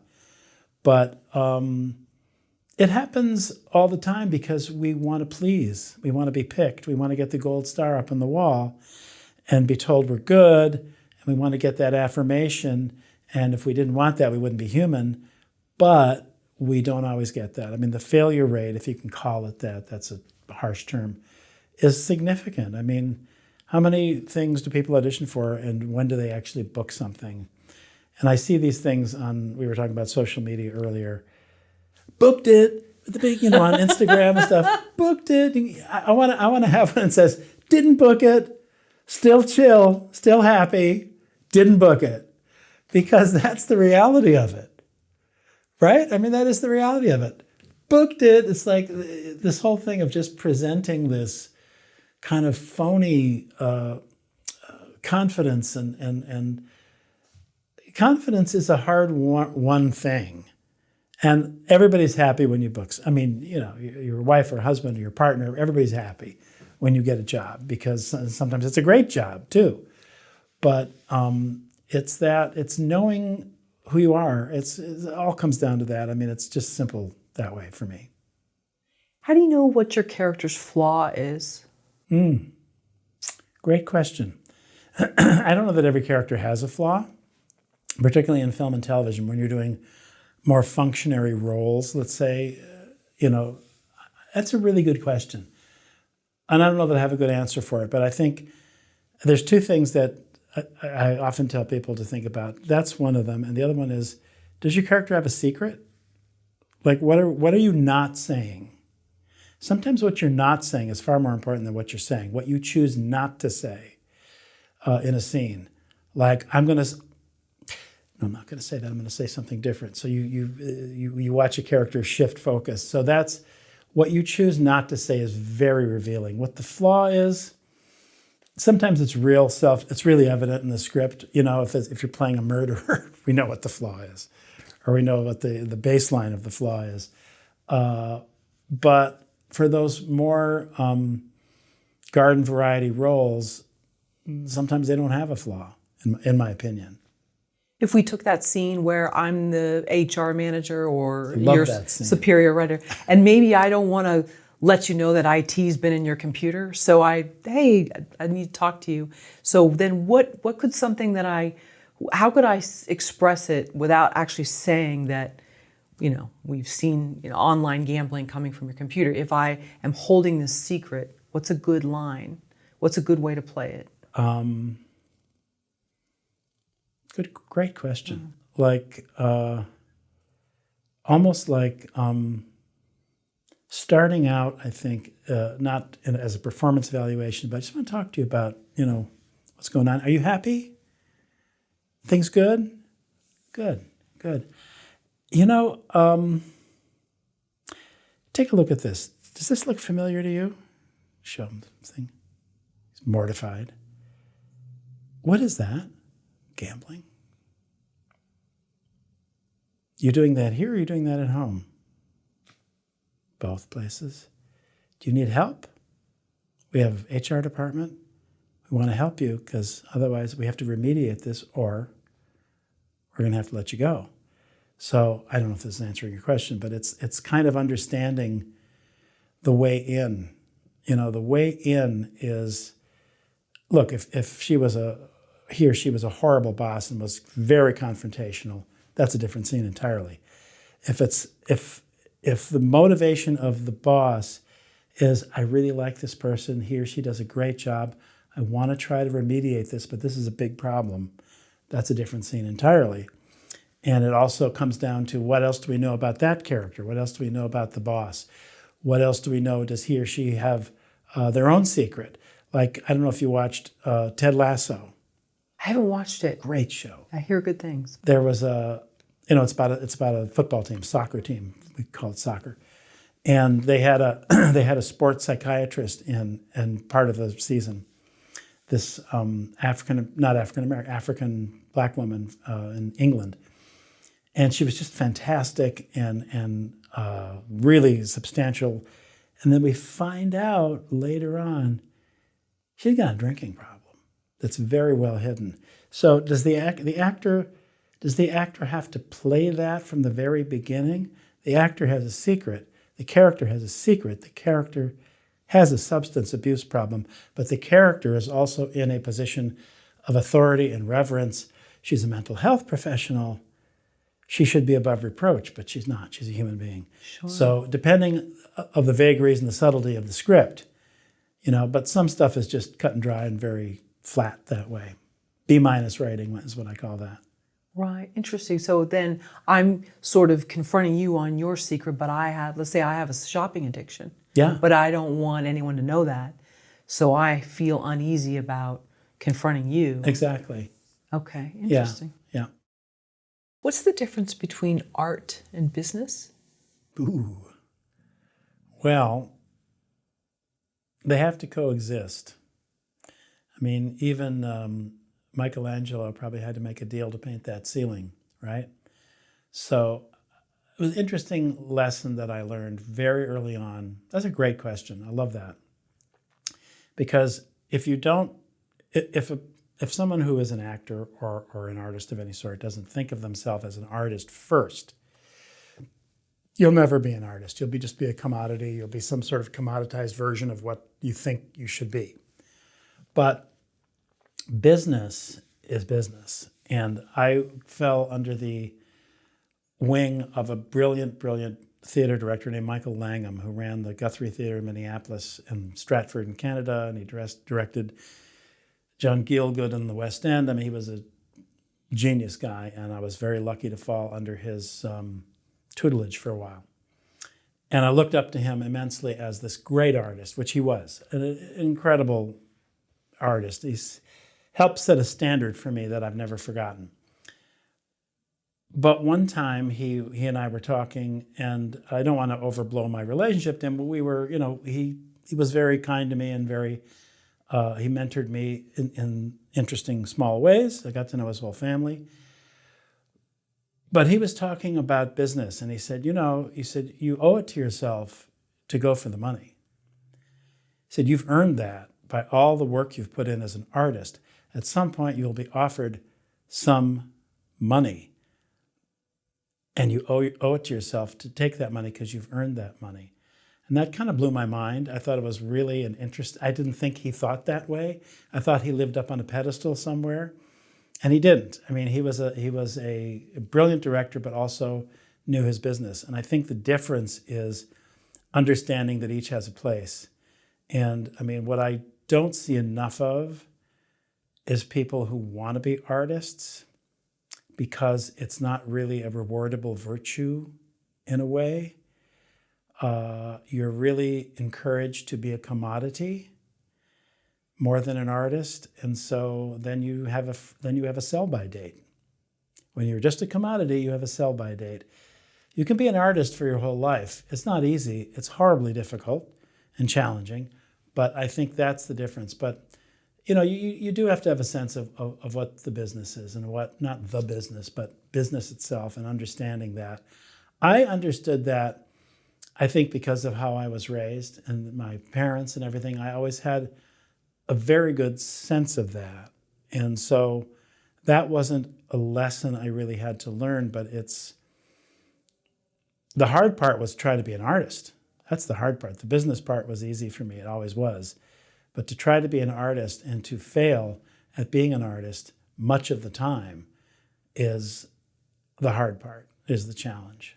I did a I did a one-person play about 6 years ago, which was the hardest thing I ever did. My wife said, "Why are you doing this? You're driving yourself crazy." It was an hour and a half of me talking. And he was also like a 90-year-old Holocaust survivor, and so it was a whole thing, and it was really challenging.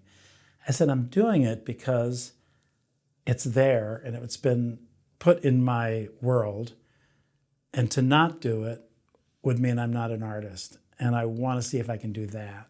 That's a really big mountain to climb for me. I'd never done that. I mean, it was so challenging, and it ended up being great. I was very happy with the results, but it took some time, and it took a lot of effort. But it was, oh yeah, I can do that. Yes, I have that within me. And I think we have to do that from time to time. One of my good friends, she's a wonderful actress herself, a little older than me, but has had a great career. And she said, I can't believe you did that. First of all, I can't believe you did it, number one. Number two, I can't believe you did it in front of your students. You let your students see it. I said, what are you talking about? She said, well, what if you were bad and they saw their teacher being bad? I said, that never occurred to me that I would be bad. It just didn't occur to me. Well, no, I'm not going to be bad. I'm going to be great. That's the whole point. But so she was coming from a fear-based thing, like, oh, you shouldn't do this in front of your students because they look up to you, and if you are mediocre or you're not good, I said, if that thought entered my mind, I wouldn't have gotten out of bed in the morning. So to be an artist is the highest thing you can do, but you do have to. And I ended up producing that, so I was the businessman too. Yeah. Would you say auditions, callbacks, rehearsals, and performances are the art of acting? They're building blocks. The art of acting is in performance, I think. I mean, I had the play that I just referenced, I had one night, it was always good, but I had one night where it was like, and two people who were involved with the production came back and said, what happened? I said, I don't know. It was magic. It was magic. And I touched it for a second, and I never quite got that again in that performance. It was great, but it wasn't that. And so that's the thing that keeps you, it's like people who play golf. I used to play golf. I'm a recovering golfer. But if you hit one great shot in a round, they're like, whoa, what an incredible shot. It brings you back. I got to play again. I got to play again. I got to do it again. And I think acting is that way. When you're always as good as the best thing you ever did. So I tell that to people. When you're in a down place and you're not doing well and you're not feeling good about your work, what was the best thing you ever did? Think about that. You're still that good. You just haven't accessed it right now. For whatever reason. Lots of reasons. Life gets in the way, whatever. But you're always that good. And that's the thing you have to hold on to, because it just tears you apart. It's heartbreaking for a lot of people. Well, if something is too easy, though, then we lose interest. Exactly. As well, so. Exactly. There are people who have the gift and don't know they have the gift and don't really appreciate how, that they have this gift and don't nourish the gift. Those are rare people who have that. What is the business of acting? The business of acting is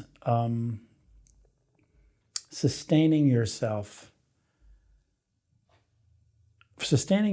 in a career that allows you to have a life. I think what's happened now, and I think it's a little bit reflective of what's happened in our culture, In our culture, we now have a lot of very rich people and we have a lot of very poor people, and the middle class has been a little bit changed. I think the same thing is true in the acting profession. You got a lot of people making a lot of money, and you got a lot of people not making any money. And there used to be, and I was one of them, kind of a middle class or upper middle class actor where you could make a certain amount of money every year, whether you were doing guest star roles, 2-3 weeks on a movie, have a voiceover campaign. You weren't necessarily a star. You didn't get that show that ran for 7 years, but you were in the mix and you were working and you could make a really good living and build up your pension, which thank goodness I have now, which is wonderful. I think that's kind of disappeared. It's much harder. The idea of sustaining yourself solely as an actor is kind of gone. I hear this from people who I really love and respect, young people who are working. You look at their resume and you go, wow, look at all things you've done. They have to bartend. They have to do all this other stuff. So, for me, it was voiceover. I was very good at voiceover. I had a really good career at it. So that was my day job, kind of.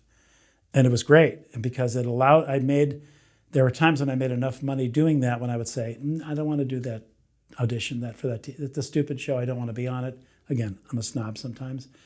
And because I have a little FU money, okay, so because I'm making money doing that. So, that was what we now call a side gig, but it was really like a main part of my career for a long time, and it allowed me to be selective. So the business of it is tricky. It's really tricky, and I think being able to sustain yourself solely by doing it is really a challenge, much more so than it used to be. What does an actor need to know right now about the business of acting? It depends. Another great question. It depends on the stage that they're in.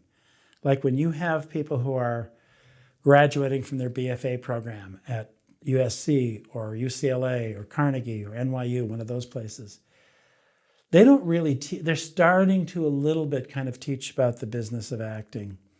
But I don't think academia really sees that as their job in general. They're doing more of it now than they used to. They used to do none of it. And when I taught at USC for a while, and I taught a class about the actor's reel, because your reel is like your business card. But that's all changed now too. People don't have reels in the same way. That's a different discussion. But so I think what they need to know, are you in it for a cup of coffee or are you here for dinner? Because if you're in it for a cup of coffee or you're just testing the water, and I tried it for a while, it really wasn't for me, fine, go. Go with God, have a good time, have a different life, it's fine. No one's going to judge you. But if you're in it for the long haul, I talked to somebody recently who was a student of mine at USC, actually, who I just think is amazing. And I asked her, are you in this? Are you in this? Absolutely, she's in it. I said, great, then you need to hear yourself say that, and you need to know that that's going to be a really hard road, challenging road. But it's also brilliant and exciting and fun. It's just everybody's route to it is different. You talk to 10 different people who've been successful at this. They all have, different circuitous routes that they follow, that there isn't a real tried and true template for how you become successful at it. But what they need to know about it is that it's a business, that it isn't personal, that it is, your rejection is always personal to you. When you're rejected for something, it's personal to you. But it's not personal. The casting people, they want you to get that role. They really do. They're most of the time they're in your corner. They want you to solve their problem. Their problem is, we got to cast this role. We've seen 50 people. There's the solution. That person just came into this equation, this casting thing. They want that to happen. So it's just it's understanding that it's a long slog, and you also need to have somebody. You can't do it alone. You cannot do it alone.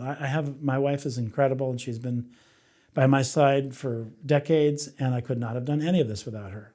And so you need a partner, whether it's your best friend, whether it's a wife or husband or partner. You need somebody. You need a community of people. That's kind of what my studio has become for a lot of people. And I think any good acting studio should be that. Many of them aren't, but I think it's really important that you have a group of fellow travelers who are trying to all row the boat in the same direction and will support each other. When we did our pilot, we used some studio people, and we had some people we couldn't cast because it wasn't right for whatever. We had people show up to do extra work. You talked about being background. But no, they were driving out to the middle of nowhere, 100-degree heat, just to be a stand-in because they like what we're about. And there's a lot of goodwill that gets built up. And that is not lost on me. I think you need to have that community of people, and hopefully, if you're lucky, a partner or husband or wife or whatever, to help you down the road and to understand how hard it is. Because it's super hard. It's you can't, here's the other thing I've learned about this.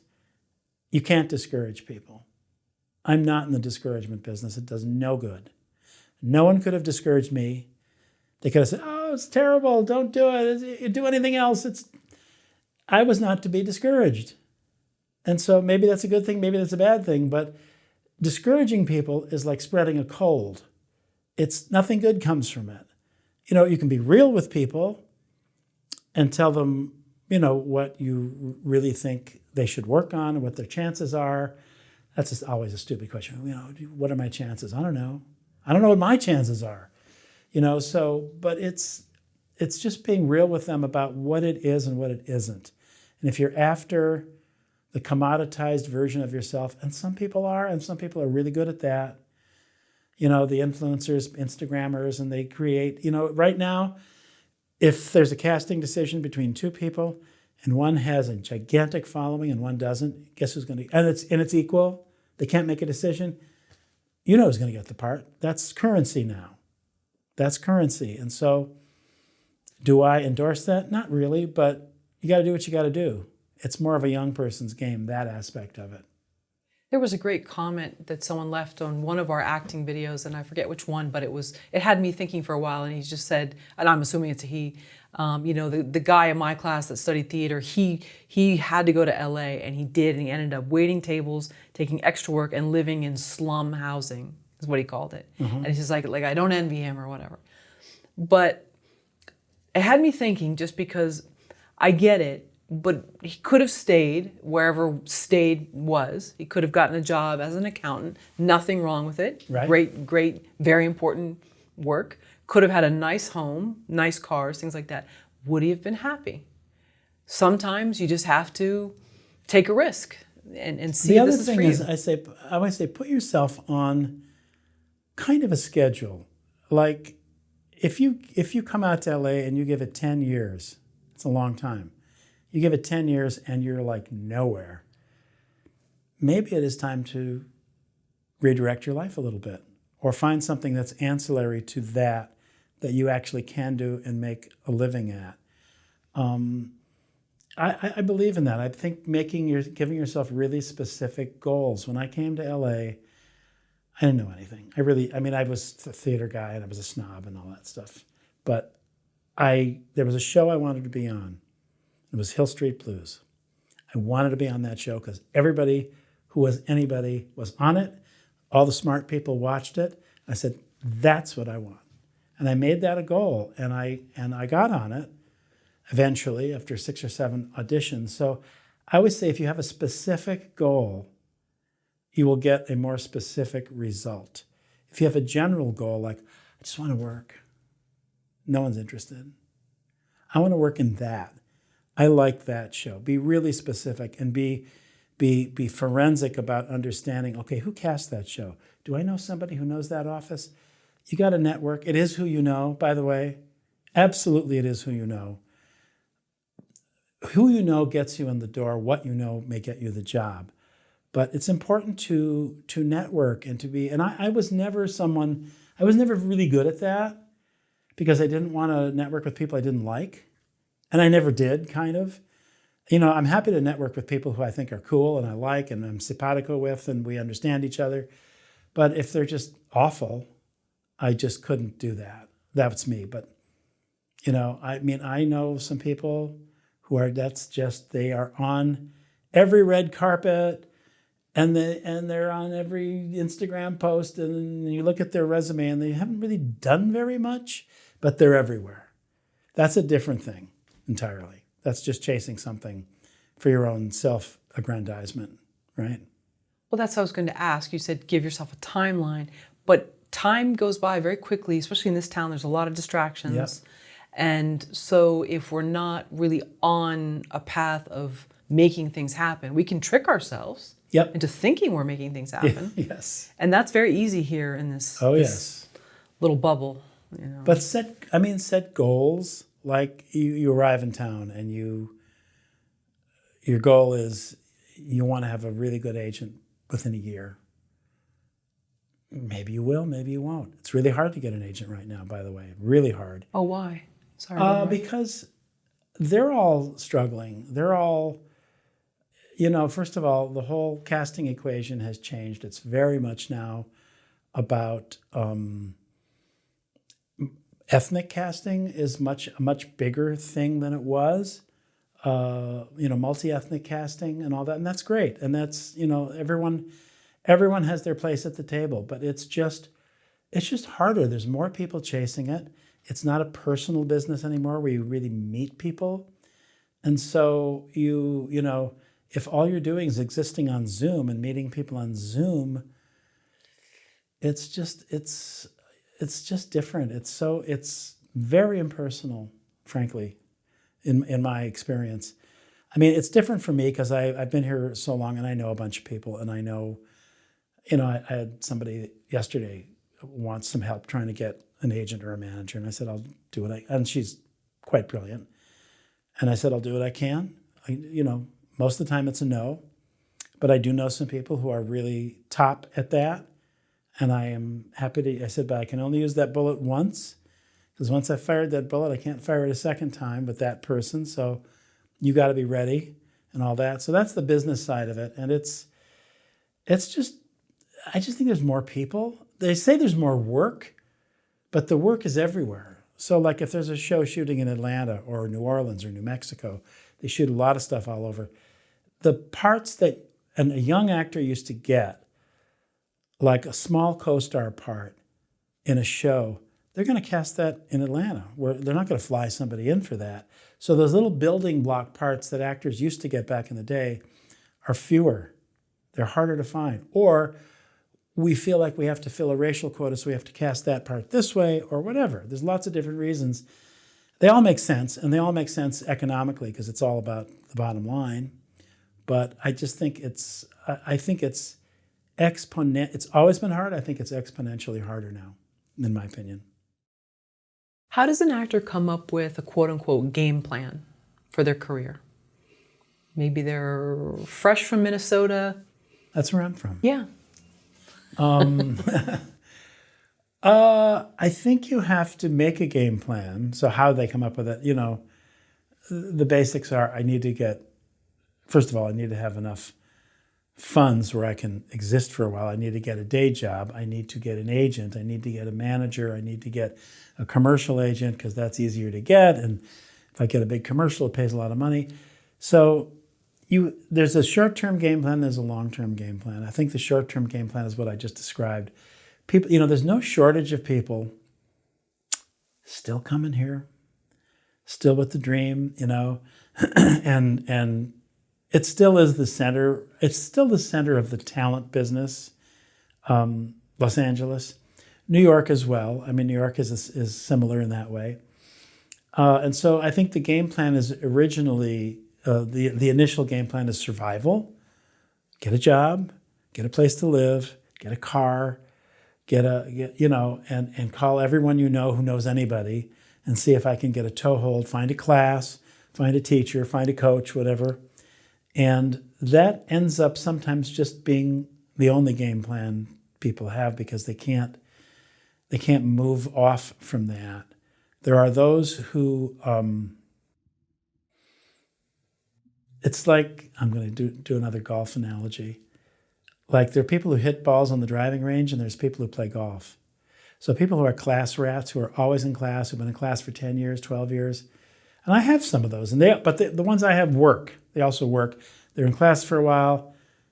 they're not in for a year or two, they come back for a year or two, that's different. But the people who never venture out of that bubble of class, they're hitting balls on the driving range, but they're not playing the game of golf, because the game of golf requires, oh, there's a downhill lie. Oh, there's a water hazard there. Oh, I'm in the sand. What do I do? So it's different. So that the short-term plan is getting all those things together, the survival stuff.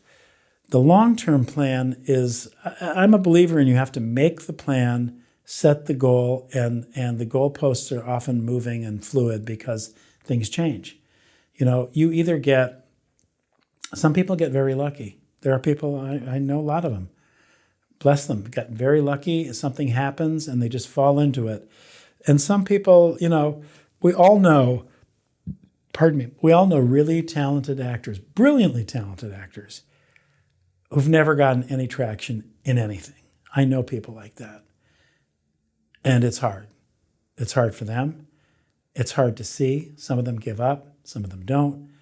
And you know, see people of very modest, mediocre talents who do very, very well. Whether they have a game plan or not, I always think you have to have it. You have to create it and have it and know that it's changeable, because only thing that's constant in this endeavor is change. The amount of changes that I have seen starting in my early career to now are just mind-blowing. I mean, and at a certain point you go, I don't want any more change. I want it to stay the way it is, but it never does, of course. So you have to adapt.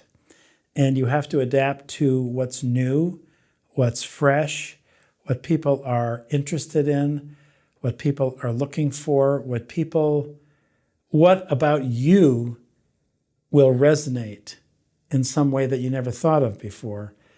So having the plan is important, but also knowing that the plan is very fluid and changeable is also important, because most plans don't work.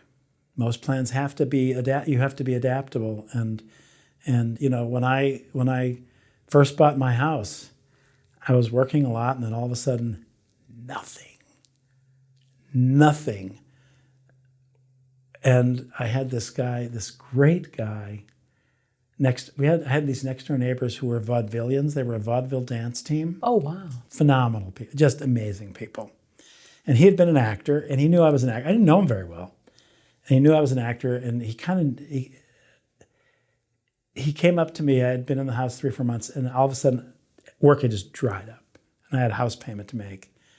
And we were starting a family and all that stuff. And he said, and he was like almost like a Damon Runyon character. He was an old-timey New York guy, great guy. And he said, "How's it going, kid?" I said, not so good. "Really? That's all right, it'll get better. It's like a streetcar. A new one always comes by." And he said, "You need anything?" I said, what do you mean? "Do you need a touch? Do you need a little money?" He hardly knew me. Wow. I said, no, thank you, but no. He said, "Well, if you ever need anything, you come to me, kid." He said, "That's on the level, kid." It was like I'm talking to a Damon Runyon character.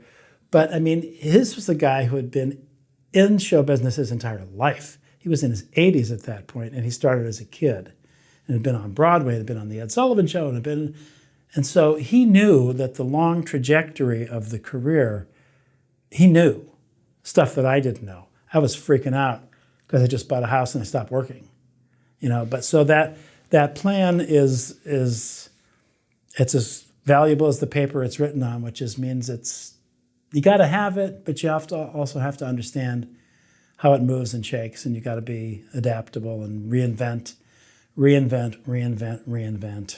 That's what it is. Are there any don'ts? You've mentioned a lot of wonderful do's on the game plan. What about don'ts? Stay away from this. Be cautious of this.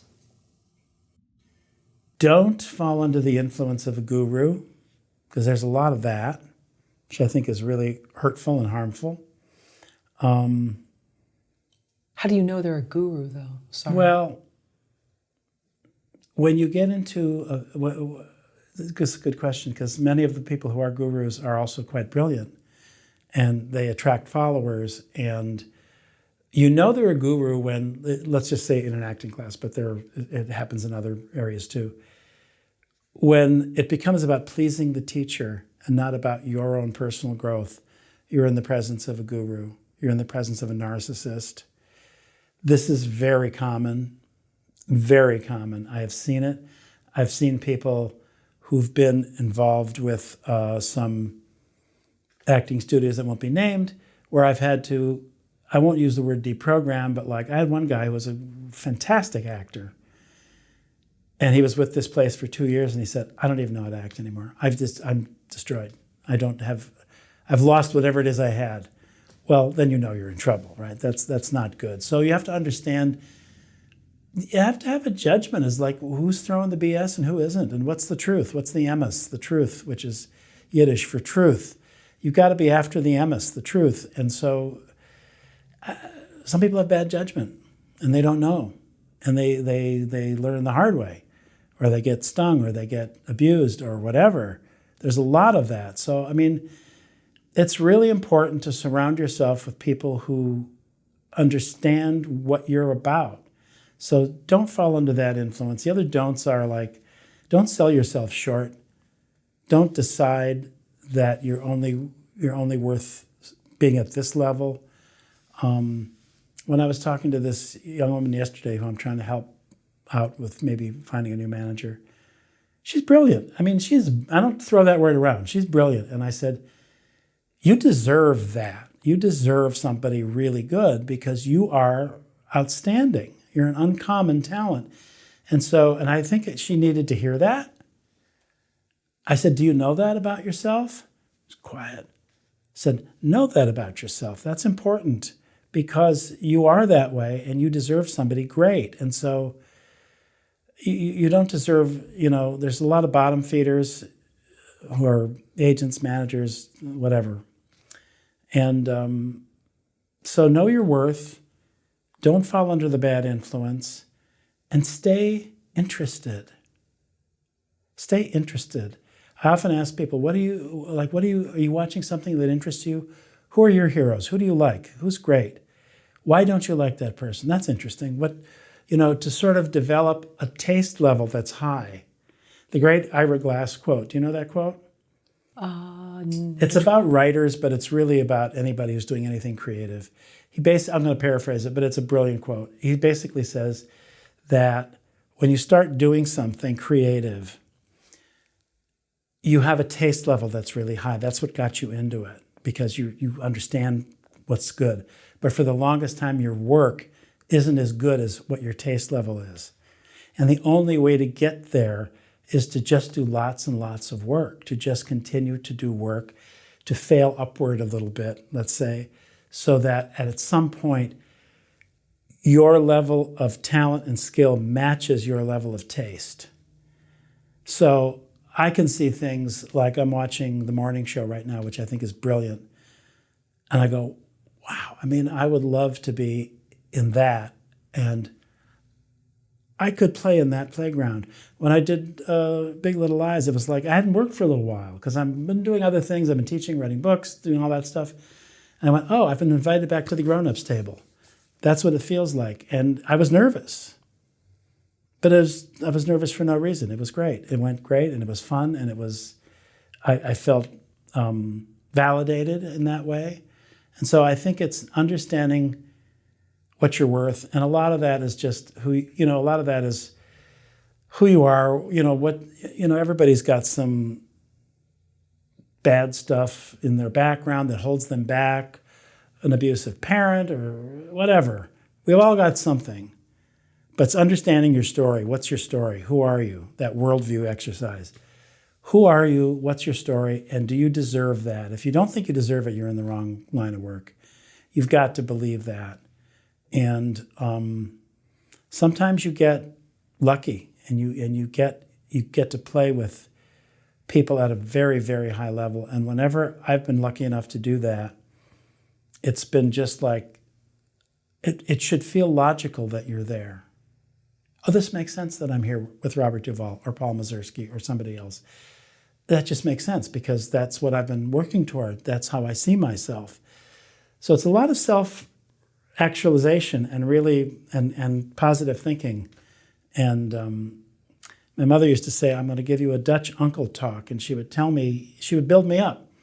She was a little nuts, my mother, but she would build me up in ways that were really helpful. And it's important to build yourself up and have people around you, not to shine you on, not to tell you how great you are when you're not, but to really share the dream that you have with you as much as they can. It's only going to be your dream, but to share it with people, like-minded people, whether it's a partner or a community.